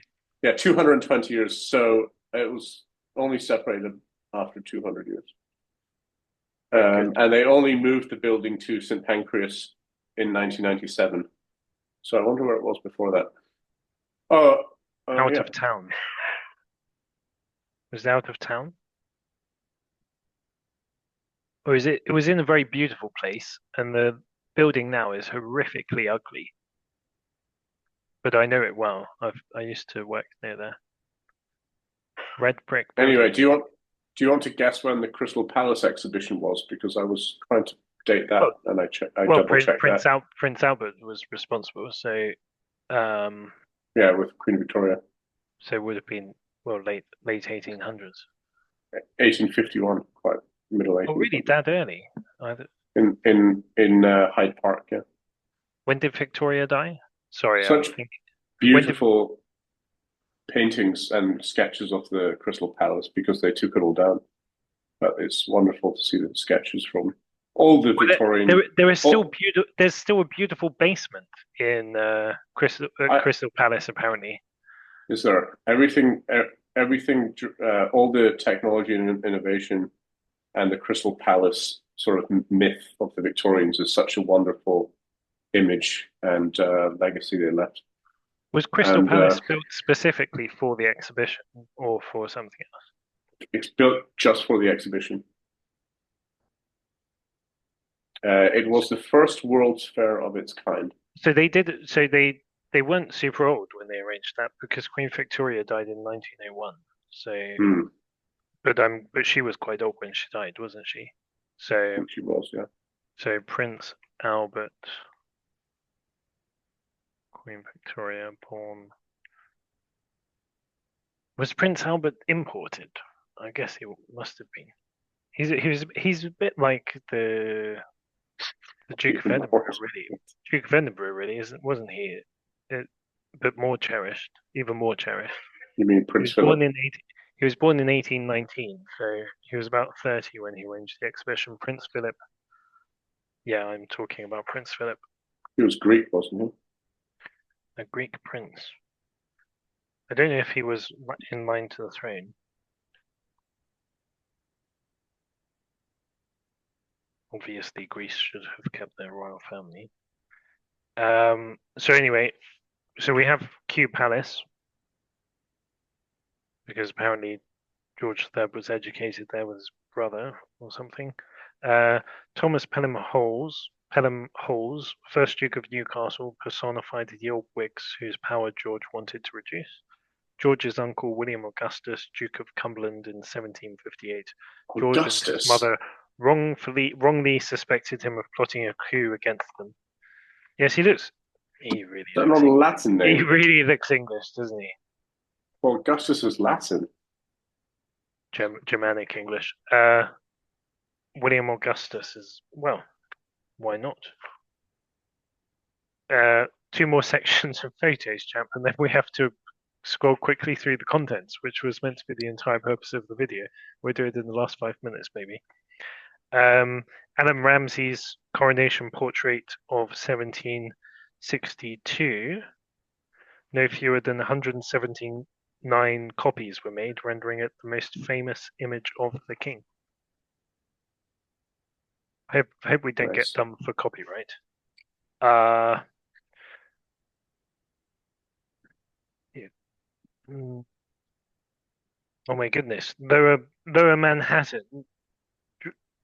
Okay, this is why we have to worry about statues being torn down, including in where? Bristol? Because in 1776 was the America was already lost by then. A statue of George III was pulled down in Manhattan. So it's quite Iconoclasm. remarkable because Rome it's also quite had lots of remarkable because iconoclasm. sorry. Rome also had the Roman Empire also had periods of iconoclasm when they would attack statues and tear stuff down. That's interesting, isn't it? Because a statue of Queen Victoria is still in Victoria Park at Causeway Bay in Hong Kong, on Hong Kong Island. Hasn't been removed yet. Maybe it will go in the night in 2047, but Go in the night. didn't take long to tear him down in Lower Manhattan. But they were probably Dutch, weren't they? Well, Dutch the Dutch set up Wall Street. I don't know which exact parts of New York they had. Something interesting about Wall Street. So Wall Street did actually have a wall, and you know the ball at Wall Street. Yeah, the Wolf of Wall Street or the Boar? Yeah, the Boar. Yeah, sure. The ball. Apparently, The Boar. someone Yeah, just dropped that ball there one night without any arrangement or permission, and they never in removed it. secret. No, it was removed, but people missed it and they were annoyed that it had been taken away, so it got brought back. That's great. Isn't that brilliant? Allegedly. Never know. Who knows whether anything's ever true. George Tremaine, first Viscount of Sackville.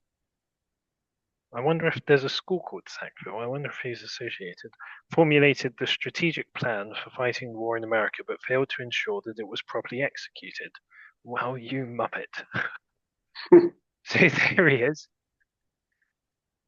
Sometimes it's good to separate the academic work from the gusto, isn't it? The planner shouldn't necessarily be the executor. General Sir Thomas Gage was overwhelmed by events in Boston, Lexington, and Concord. Outmaneuvered, forced to surrender his army at Saratoga. Goodness, all sounds a bloody mess. Basically, these are the generals that lost America, apparently.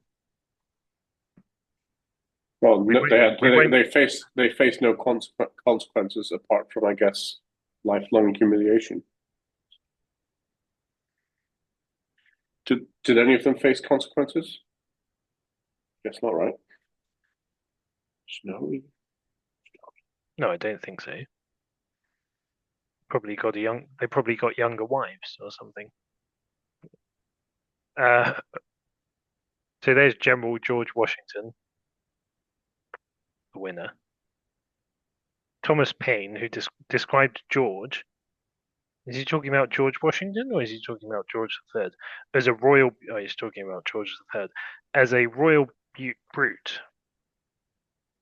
In his best-selling pamphlet Common Sense in 1776. Well, he obviously wasn't a brute, was he? Didn't Christopher Hitchens absolutely love Thomas Paine? Wasn't Thomas Paine like Didn't he basically sleep with a dummy of Thomas Paine?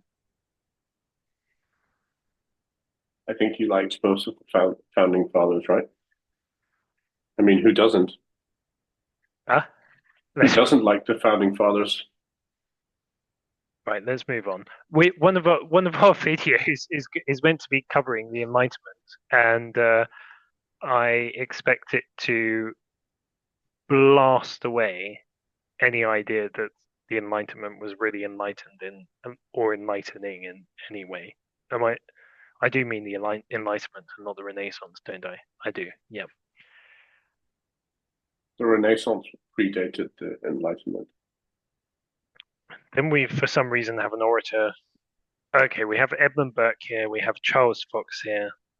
We have Trumbull's painting of the five-man committee of the Declaration of Independence, presenting their work to the Continental Congress on the 28th of June, 1776. By the way, the movie, what is the movie with Mel Gibson in? The Patriot. Absolute load of lies. What's it Divisive about? figure. You've never watched The Patriot? You have to watch it. Probably, Then you'll understand what the probably, fortress is. probably. Um, Is it like 20 years old or it's anti-British American propaganda. from the mid 2000s or It's a cool movie, but when was it filmed or released? traitorous. Maybe the 2000s, 90s. 2000, the year 2000 exactly. So no, I may not have Brilliant, seen that one. brilliant movie. I may watch it. Dissolution of Parliament in March 1784, depicted as a thunderbolt hurled by George on Pitt's behalf against Fox, Burke, and North. Beautiful. Right, a bit colourful. Another colourful one. So this colourful one is George, Prince of Wales, took friends gleefully to Windsor in November 1788 to witness his father's descent into severe bipolar disorder. Very sad. His father? So both he and his father suffered from bipolar, did they? I'm not sure. Both did. It's all It very it does have a genetic component though, right? caricaturist Thomas Rowlandson denounces his lack of filial piety. Does that mean lack of faithfulness to family? Yeah, filial piety is family and parents, Was he really that naughty? mainly 6,000 parents, I think. 6,000 charity children occupied huge stands at St Paul's Cathedral for the national service of Thanksgiving. St Paul's Cathedral, by the way, is in the city of London. It's not Westminster Abbey next to Parliament. For the national service of Thanksgiving for the King's recovery, held on St George's Day in April 1789. I've been to St Paul's studying. I'd be disappointed in you if you hadn't. You used to work next door. I've also I been used to to go there, Westminster, but to I eat my don't remember sandwiches. much of it. Yeah, Westminster is good, practical place. Um, a letter from Queen Charlotte to George, written the day after he was forcibly removed from Kew Palace in April 1801, reads, "My dearest King, our separation must be and really is equally painful to us both." Isn't that lovely? heart I've wrenching. never. That's. I, I'd very much appreciate a love letter like that. Well, I'm not sure you have any coming. Not for now. Maybe eventually. I don't think I'll ever be dating anyone this civilized. Well, there's hope springs eternal. I mean, if you have to eventually. I dated someone who thought that they were that civilized, and they very much weren't. Well, if you want to ever start a family, they'll have to be pretty civilized people. Ah, well, I had hope on that subject from someone. I've been watching this chap who's a little bit of a equity bug, Oh. Clive Thompson, So the bug label only applies to gold people. and I don't think an he showed equity bug can there's a work. he's a wonderful guy. So he has the highest number of likes for each video relative to the number of viewers of the video. Almost everyone likes it, and I'm sure it's just because he's so sincere, so clear, so lovely, so honest. And there was a boy who showed up in his videos, and I thought it must be his grandson, but it's actually his son. And so it gives me hope. And I met another guy on a plane ride from Brisbane to Perth recently. Talked to him the whole way, a Canadian guy who had a Russian wife of some kind and didn't have. And his one of his daughters was with him, a very beautiful girl around 15, 16, and he had only started to have children when he was about 50. So, and I always thought that you end up with not great children if you have them too old, but all of these kids I are think more wonderful. important is the woman, if the woman is a bit younger. The chap is a bit of a factor, but anyway, I haven't seen. I did see the Canadian guy's wife, but I haven't seen Clive Thompson's wife. But it it does give me hope. But he is in Switzerland, so it probably helps stay stay healthy and alive. I think he's been there for a long time. Anyway, Clive Thompson for investment tips and learnings about investments, especially in equities, and a good balance between equities and gold miners. Search for and watch and follow Clive Thompson. Oh, He interesting. he is Interesting. the man. Interesting because I just checked his YouTube channel and I actually watched some of his videos like 6 months ago. So he's obviously being pushed up by the algorithm to various people. He seems to be starting to be invited for interviews and things like that. And this Yeah, was kind of a hobby for him at the start of his retirement. Sorry. When was his first video? very first video, I think oldest. very It recent. says two 2 years years, ago. 2 years ago. How to always have a clean desktop without losing any files. So he started doing things that I would do, and Yeah, now yeah, and yeah, then yeah. he's just like bollocks to that. I'll tell people how to make money. Yeah, Uh, how long did it take him to get to? Okay, so that got 480 views, and his most recent is that has been online for a while is about 22,000. So then how to automate renaming and filing of your scanned documents. Well, this is very encouraging because that's exactly what I've you would do. I've been making videos all week of scripts of how to recognize dates and how to reformat dates. So it's basically exactly the same. Oh, good. Maybe I can be as rich and successful as Clive Thompson and have a kid. Why don't you have him on as a guest and do a gold session with him? He'd love that. Well, I have to send, hopefully, this video recording will actually work. I'll send it to him, show that I praised him greatly, hopefully, show some knowledge about something in some area, maybe in our previous golf video, and with our previous golf video, and maybe he'll associate with me in some way. How to use text sniper. So he's a bit of a geeky. He's just like me, and he seems to not have left home. The 100% essential Mac app. The guy even uses Macs. Brilliant. For anyone running more than one what? For anyone running more than one program. I think I have to show this channel, don't I? In the recording.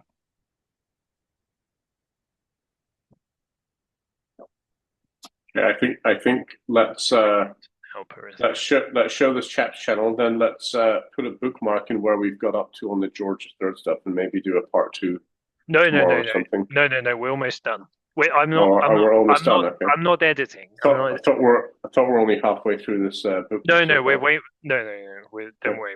We're nearing the end. Don't do that to me. I will not edit. Um, okay. So let's try. Hopefully, this whole thing doesn't crash. Can you see this? So Yeah. there is wonderful Clive Thompson, and here are his geeky beginnings videos. And he touched on Chat GPT-4 a year ago, and even that only got 3.8 thousand views. But look, he touched on gold, predicted 4,000 gold soon, which it is, and he predicted it 5 months ago. The gold rally has only just started. There we go, and there is his wonderful, wonderful son. Get rich with stocks, PE, PEG, and GARP explained. And then he really took off. Wonderful. Golden stocks, golden stocks. A golden chap in gold and stocks. All you need. Clive Thompson. I don't know how we got to Clive Thompson. Because I was talking about children. George, Prince of Wales, was a mendacious, self-pitying spendthrift with a fine taste in art. That's very good. How complimentary. Queen Charlotte's hair went How white much of a overnight when how I much of thought a you wanted to go spendthrift fast. how much of a spendthrift can you be when you have expensive taste in art?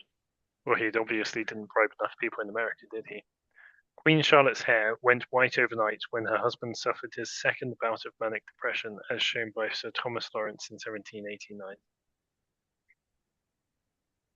I think they're dramatizing.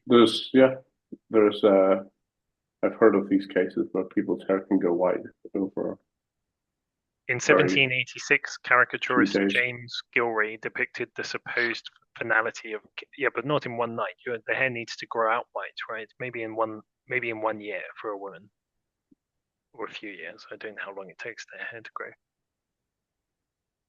No, I've heard of these cases where people's hair turns white in like a day or a week.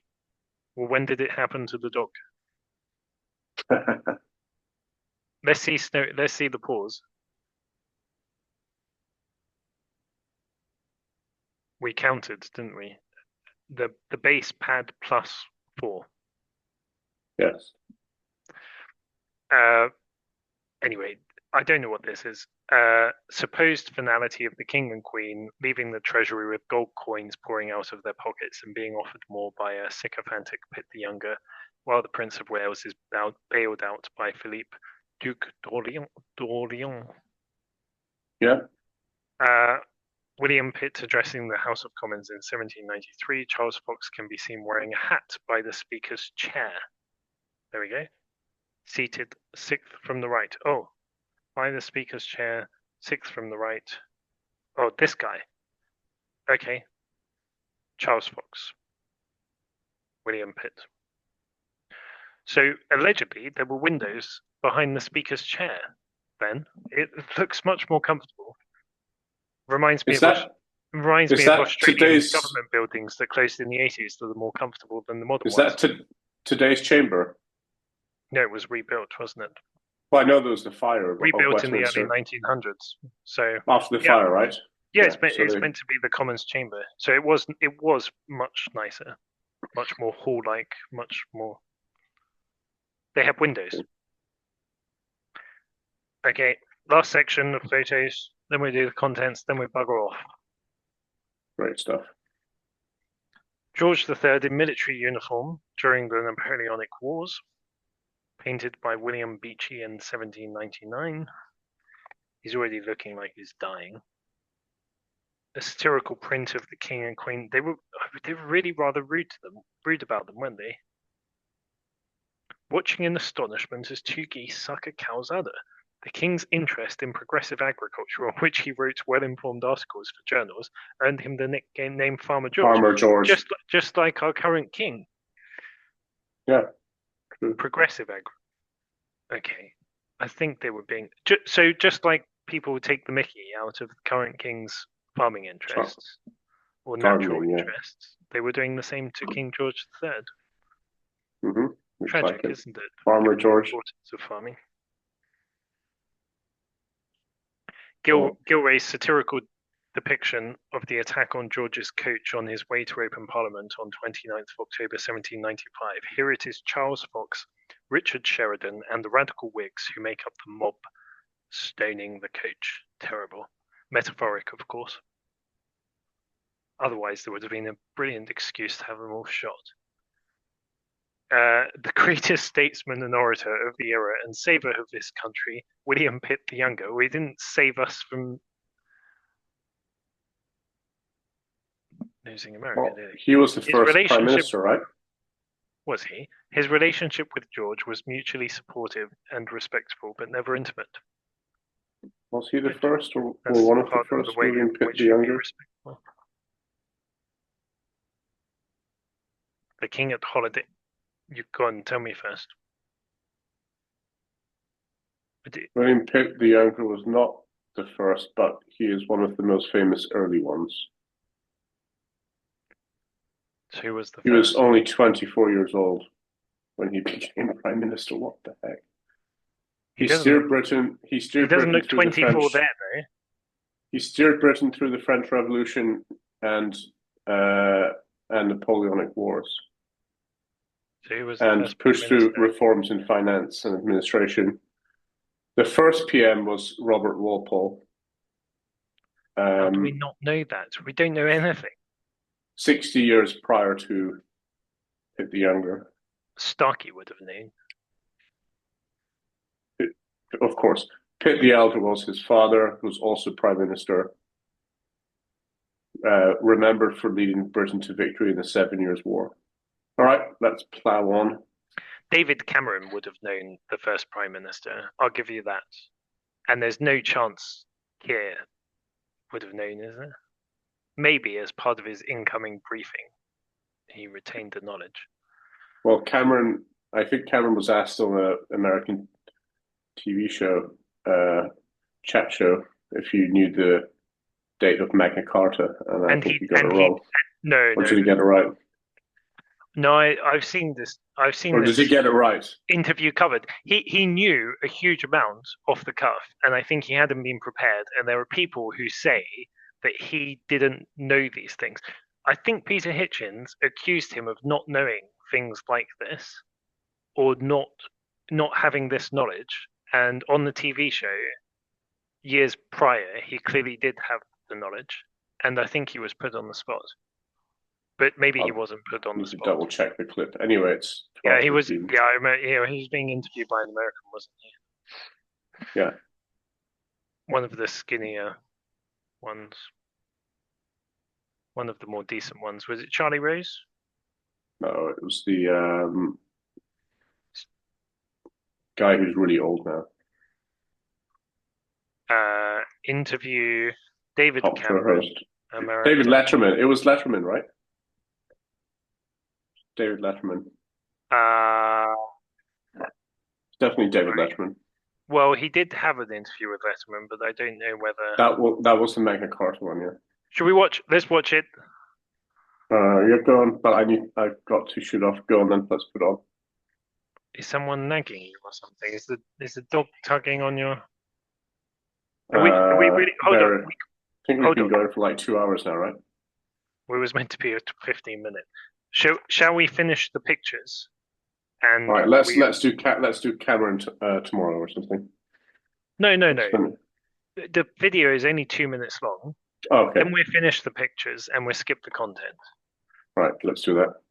See, this I have resilience because I had to have multiple judo matches. You just passed out in one go against your brick wall in wherever you were in the north of Yeah, England. I GPT'd that. It said it's called a fainting game, and it's quite common things. It's a known game. Right, You can Google fainting game later. amongst the riffraff. All right. Yes, the plebs. So, okay, hold on. It is an American institution, but appearing on it is not without risk, especially for a serving Prime Minister nervous about being ambushed. Do you mind if I ask you a lot of dumb American questions? Far away. With that sinking feeling, the Prime Minister was facing an improvised quiz on English people are dumb also, by the way. I mean, we do have geniuses, but we are as dumb, almost. British history. The first question was on Rule Britannia. World. Who wrote that? Do you know? You're testing me there. Elgar, I'll go for. Okay. Edward Elgar? I reckon. What was the question? We can check it. What was the question? Who wrote Rule Britannia? Was on Rule Britannia. World. Who wrote that? Do you know? You're testing me there. Elgar, I'll go for. Okay. Edward Elgar? Michael, you're the one in PR. Was he prepared? Was he prepped? Not for questions like that. No, of course not. Are you sure? Are you sure there wasn't a script? He would have been prepped for the typical "what's the cost of a loaf of bread or a pint of milk" kind of Are thing. you sure these? Are you sure this wasn't staged?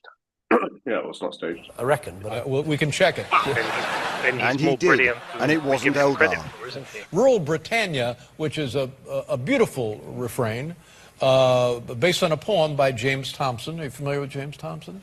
By the way, when Cameron came to power, we were in China together. 2010. Yeah. well, I am now.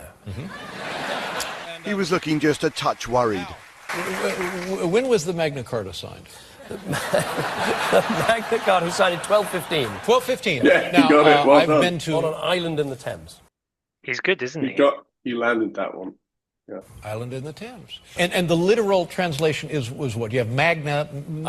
Again, you're testing me. Boy, it'd be good if you knew this. Yeah, You're testing me and I'm going to pass. well, it would be. Magna Carta literally means Great Charter, the Great Charter, and as we pointed out, This was He could have worked that out if he was given a second. always something of a public relations gamble for David Letterman. Brilliant. He did it, you see. And I was right, it was Letterman. Very good chap. Yeah, he did well. He did. Cameron was very but good on I TV. don't- Yeah, but Cameron, by the way, was also very good during the riots. Do you remember the really bad London riots in 2012 or something, did 2013? he shoot it? Did he shoot them? No, he just basically came out and said we need to get put all these people in jail. And everyone was like, yes, that's right. You know there were riots in Liverpool, and the Navy. I think the Navy was sent to cannon them. Yeah, that's good. And I think cannons may have actually been fired. I hope so. Yeah. Cannon down It's all the covered. scum. It's covered by Simon Webb on History Debunked. History Debunked channel. He's an author. The King on holiday at Weymouth, 1797. Visited 14 times between 1789 and 1805. The monarchs really didn't get around enough, did they? I remember seeing when I was very young a movie about a film about Queen Victoria, and she went to, I don't know, Brighton Beach or something, and got in the water, and I just thought, you poor sods, you didn't barely, most of you Full of barely even pieces. made it to the south of France. George's, you see, here we go. There we go. I mentioned Queen Victoria going to the beach. George's bathing machine at Weymouth continued in use until 1916. A string quartet played from an adjoining machine as the king went swimming. I think the Queen lived in the glory age for the royal family's comfort, including on the Britannia. George taking the waters at Cheltenham, thought to be the last likeness drawn of him from life. Interesting. St. James Gilray contrasting George as the king of Brobdingnag. Can you help me? Brobdingnag. Brobdingnag. And Napoleon as Gulliver. Do you know this reference? Brobdingnag and Gulliver. No. Brobdingnag. Is this the Gulliver's Travel characters? Sounds strange enough to me. In 1803, when George describes Napoleon as one of the most pernicious little odious reptiles that nature ever suffered to crawl upon the face surface of the earth, he was not from the British perspective being satirical. No, he wasn't. That's why he sent in Wellington and Nelson to sort him out. Gilray and more Germans helped beyond that. And have an imperial little midget running around Europe, taking the place over. You know how Napoleon got started, as far as I'm aware. He went and raided Italy for treasure. So he's kind of started as a land pirate. And then that somehow, I'm guessing he kept some of the gold, and that helped to launch him into power, I'm guessing. He's full of wealthy family. Not wealthy enough. No, he grabbed the whole army and said, "Let's go grab some stuff from Italy." He was born in Corsica, which was Italy. No, but I'm talking about not even bloody French. They just went across the border. French-owned island just off Italy, right? So was he Oscar. actually Italian? No, he was French. You mean he was He was ethnically Italian he was and ethnically culturally Italian French? and culturally French and a wealthy Corsican. I think that's the place he was from, the island. But he was and he was educated at the Lycée in Paris, right? Is that correct? He was very, very well educated, I think. He did restore order to France. It's just just a shame that he sent it down the shitter again. Or if it wasn't the Lycée, it was the top military school. Oh, École Militaire in Paris, which was the top officer training school in the country. Well, he was on the guns, and it was one of the most technical jobs you could do in the army. From the age of 9, he was already sent to mainland France. He studied at the college. How do you pronounce college in French? Collège d'Autun. I don't know. Soon after that, he entered military academy at Brienne-le-Château. He was noted for his brilliance in mathematics and artillery studies. Yes, and artillery studies were not. He developed a love he of was history. Brilliant. Oh yeah, of course, he was the one who had Plutarch's lives on his boat when Nelson captured him. Oh well, not only Plutarch, and also Louis. But he was having a great time in Egypt. I think he took an entire library with him to help him interpret Egypt. Yeah, anyone sensible would have to travel with huge libraries in those days. That's your entire knowledge base, unless you had incredible people with you, which was not always possible. Was a French navy destroyed in or near Egypt to stop the troops from being able to retreat? I think the rest is history. Covered this recently, and of course many people have covered it.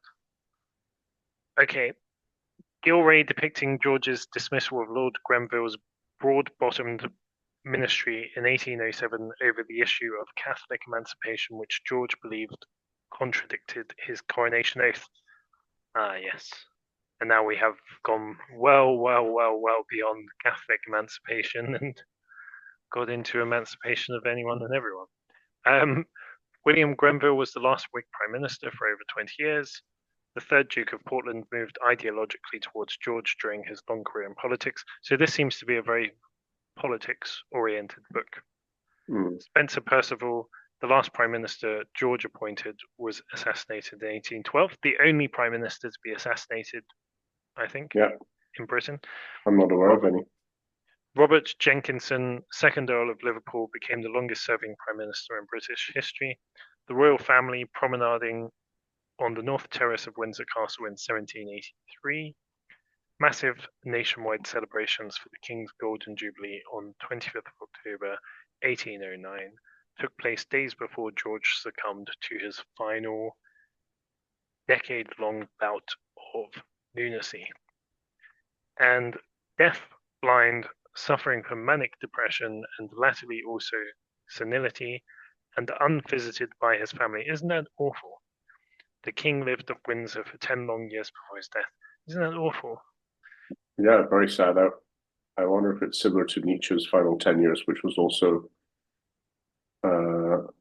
pretty isolated, although I think his sister visited him quite a lot. His sister ended up publishing his Will to Power collection, which the Nazis misused. So yeah, him and Nietzsche both had 10 years of madness at the end of their lives, and I think they're both pretty isolated. I mean, madness in those days. Men are more susceptible to this. Yeah, madness in those days is not treated like it is today. It was not really understood, especially when they couldn't diagnose the cause. With Nietzsche, it was syphilis. I don't know what it. I don't know if they knew exactly what caused George III's. Did they say the exact cause of the madness, or was it just a mixture of things that, like you mentioned, bipolar, and then there was one other condition he had that was mentioned earlier from GPT. It doesn't mention the Queen wasn't alone. Princess Anne was with her. Oh, sorry. The previous one was Windsor. the previous mental illness says possibly caused by porphyria. This was the condition I mentioned earlier, blood disorder. Although historians still debate the cause, so we don't know. But maybe it was syphilis and they were hiding it. Syphilis was a common cause of madness in those days. That's what Nietzsche got in 1891. Why isn't it now? It can be treated. Yeah, I believe so. Yeah. The problem with syphilis is it can be. The problem with syphilis is it can be silent, host or condition or whatever for decades. So you're not aware you have it. All of this is probably why I've retired from the great game. So, for all we know, maybe he had something like that, but it wasn't made public. Syphilis is curable just with antibiotics now, apparently. Oh wow, okay. Poor Nietzsche. So we're not allowed to go through the contents, are we? I'm sorry, but Michael believes in suspense and is depriving you all of 2 great pages of an outline of King George go on. III's life. It's only 1.5 pages. Let's do that. Okay, good. Prince of Wales, June 1738 to May 1756, seizing an empire, May 1756 to October 1760. I don't know what that is referring to.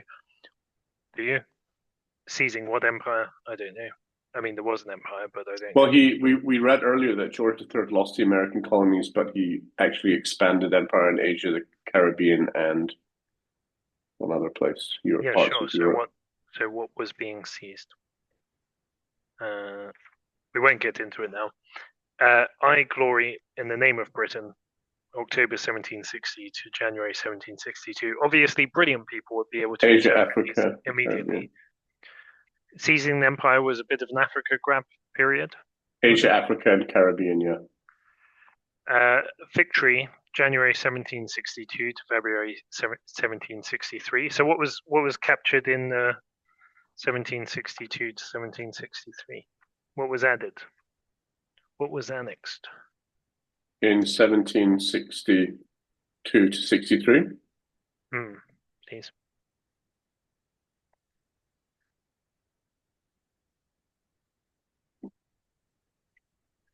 Major captures from Spain. He took Cuba.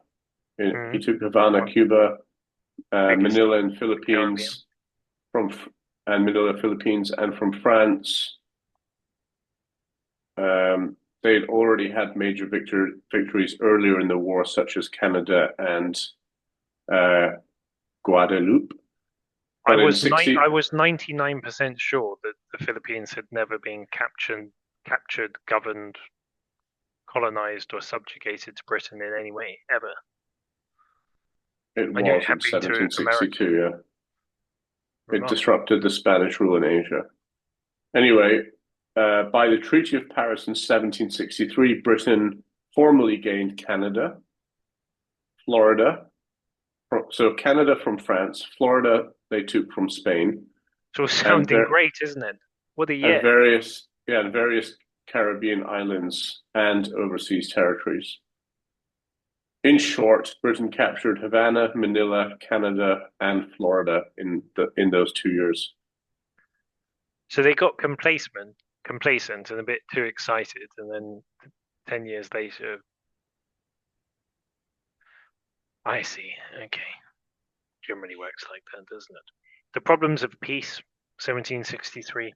Sugar, Stamps, and Silk, November 1763 to May 1765. I'm guessing that why were stamps introduced?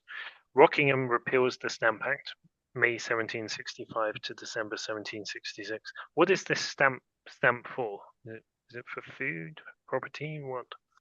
To say you've paid any tax of any kind? I don't know. What were stamps? What were stamps in 1765 England?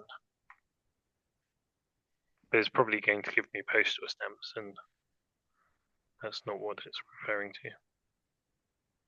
Says stamps were at the heart of the famous Stamp Act passed by the British Parliament in 1765. Government had to stamp paper for newspapers, pamphlets, legal documents, licenses. So interestingly, I think in China, VAT documents are pre-stamped. You have to buy documents on which VAT invoices can be printed, including even in taxis, for example. Not that, but I don't know if VAT is applied to taxis, but you do have to buy from the government invoices. This was one of the reasons the independence revolution happened, right? Because of the tax. I heard there were some products that America had to send to England for certification or stamping for the goods to just then be sent back to America. Something like this. I heard something absurd like that. It's a little bit like Hawaii not having shipping between Hawaiian Islands, and I think everything that gets imported into Hawaii has to go to the US mainland first and then back to Hawaii as a security measure, but I'm not sure it was really a security measure then. It was more of a taxation measure. No, it says it was a revenue-raising measure after the costly 7 Years' War. Britain wanted the colonies to contribute to the expenses of maintaining troops in North America. Colonists saw it as taxation without representation, as they had no elected MPs in Parliament. It sparked huge protests in 1765. It united the colonial groups from merchants to lawyers, printers, farmers, etc., all against Britain. Yes, but did the goods have to be shipped to England just to be stamped in some way to then be sent back to America? So Parliament repealed it in 66, 1 year later. So did goods have to be stamped in the UK, or could they be stamped in America? I mean, it was only in effect for 1 year, so these stamps, by the way, I think you had to buy a paper with a stamp to be able to use it for certain things. So you didn't necessarily have to have the content stamped after. You might get the paper stamped before and then print on the paper. It says the stamps were shipped to American colonies and they could be stamped locally in America.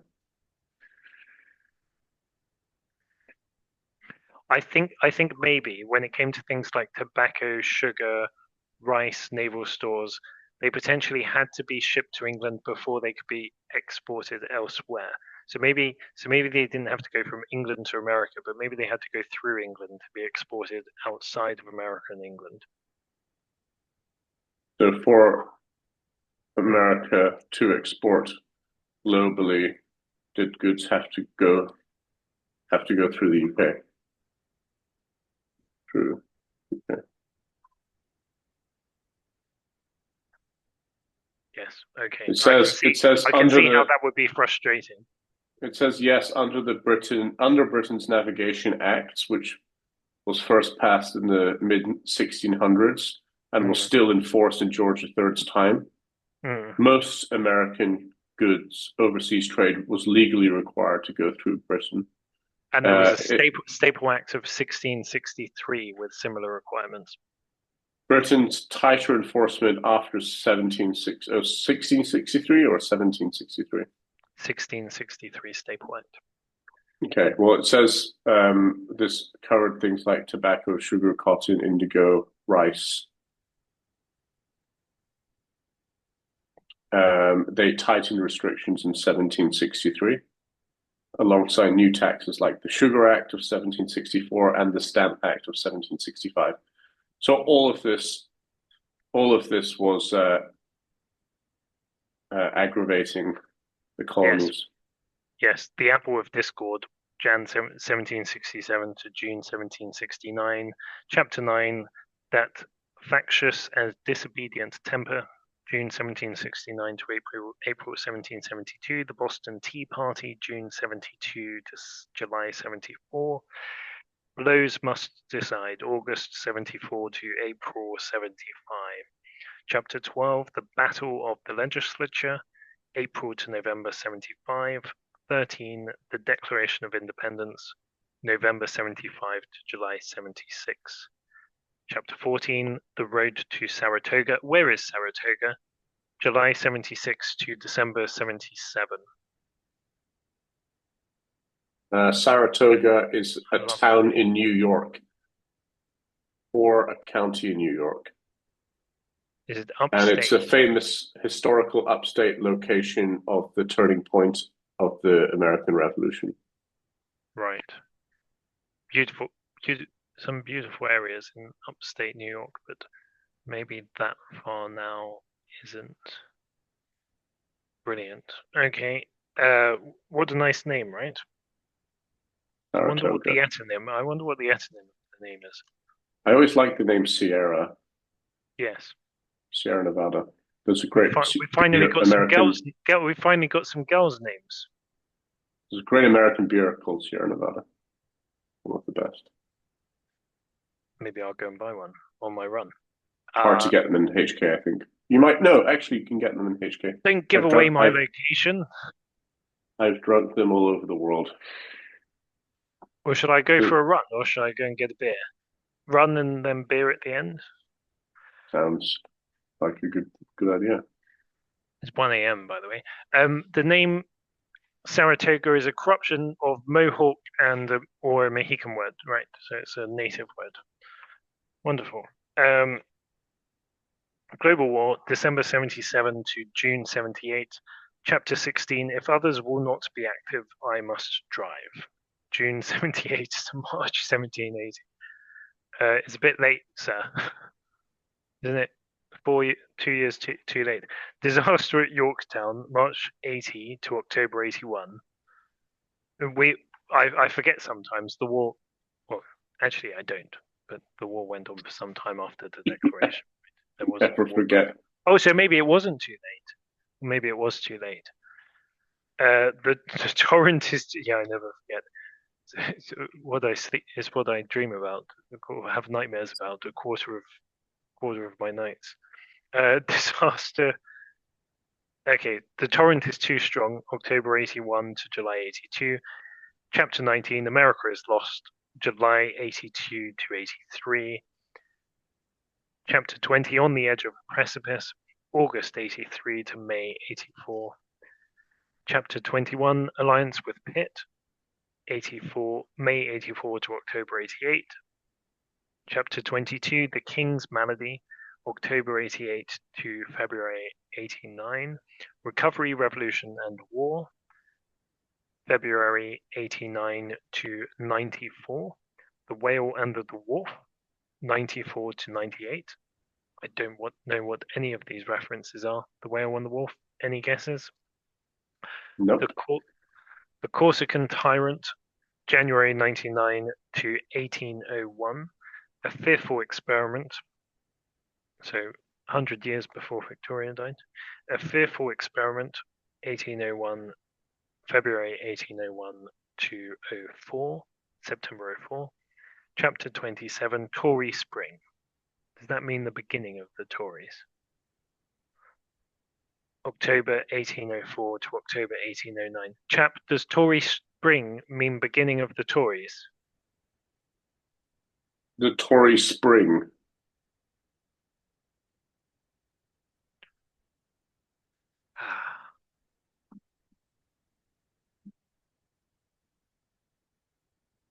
Was this in the UK? Yes. In the UK. Chapter 28, King Lear Redux, October 09 to January 1820. Conclusion, the nobility of George III. Appendix, the misdiagnosis of the king's malady as porphyria. So apparently he didn't have porphyria. Just quickly, the Tory Spring refers to a Tory comeback in 1710 under Queen Anne. 1804 is what we're looking for. I think the Tories. 1804. Tories date. Oh, okay. The Tories date from 1678, but the modern Conservative Party dates from 1834. So what is the Tory Spring of 1804.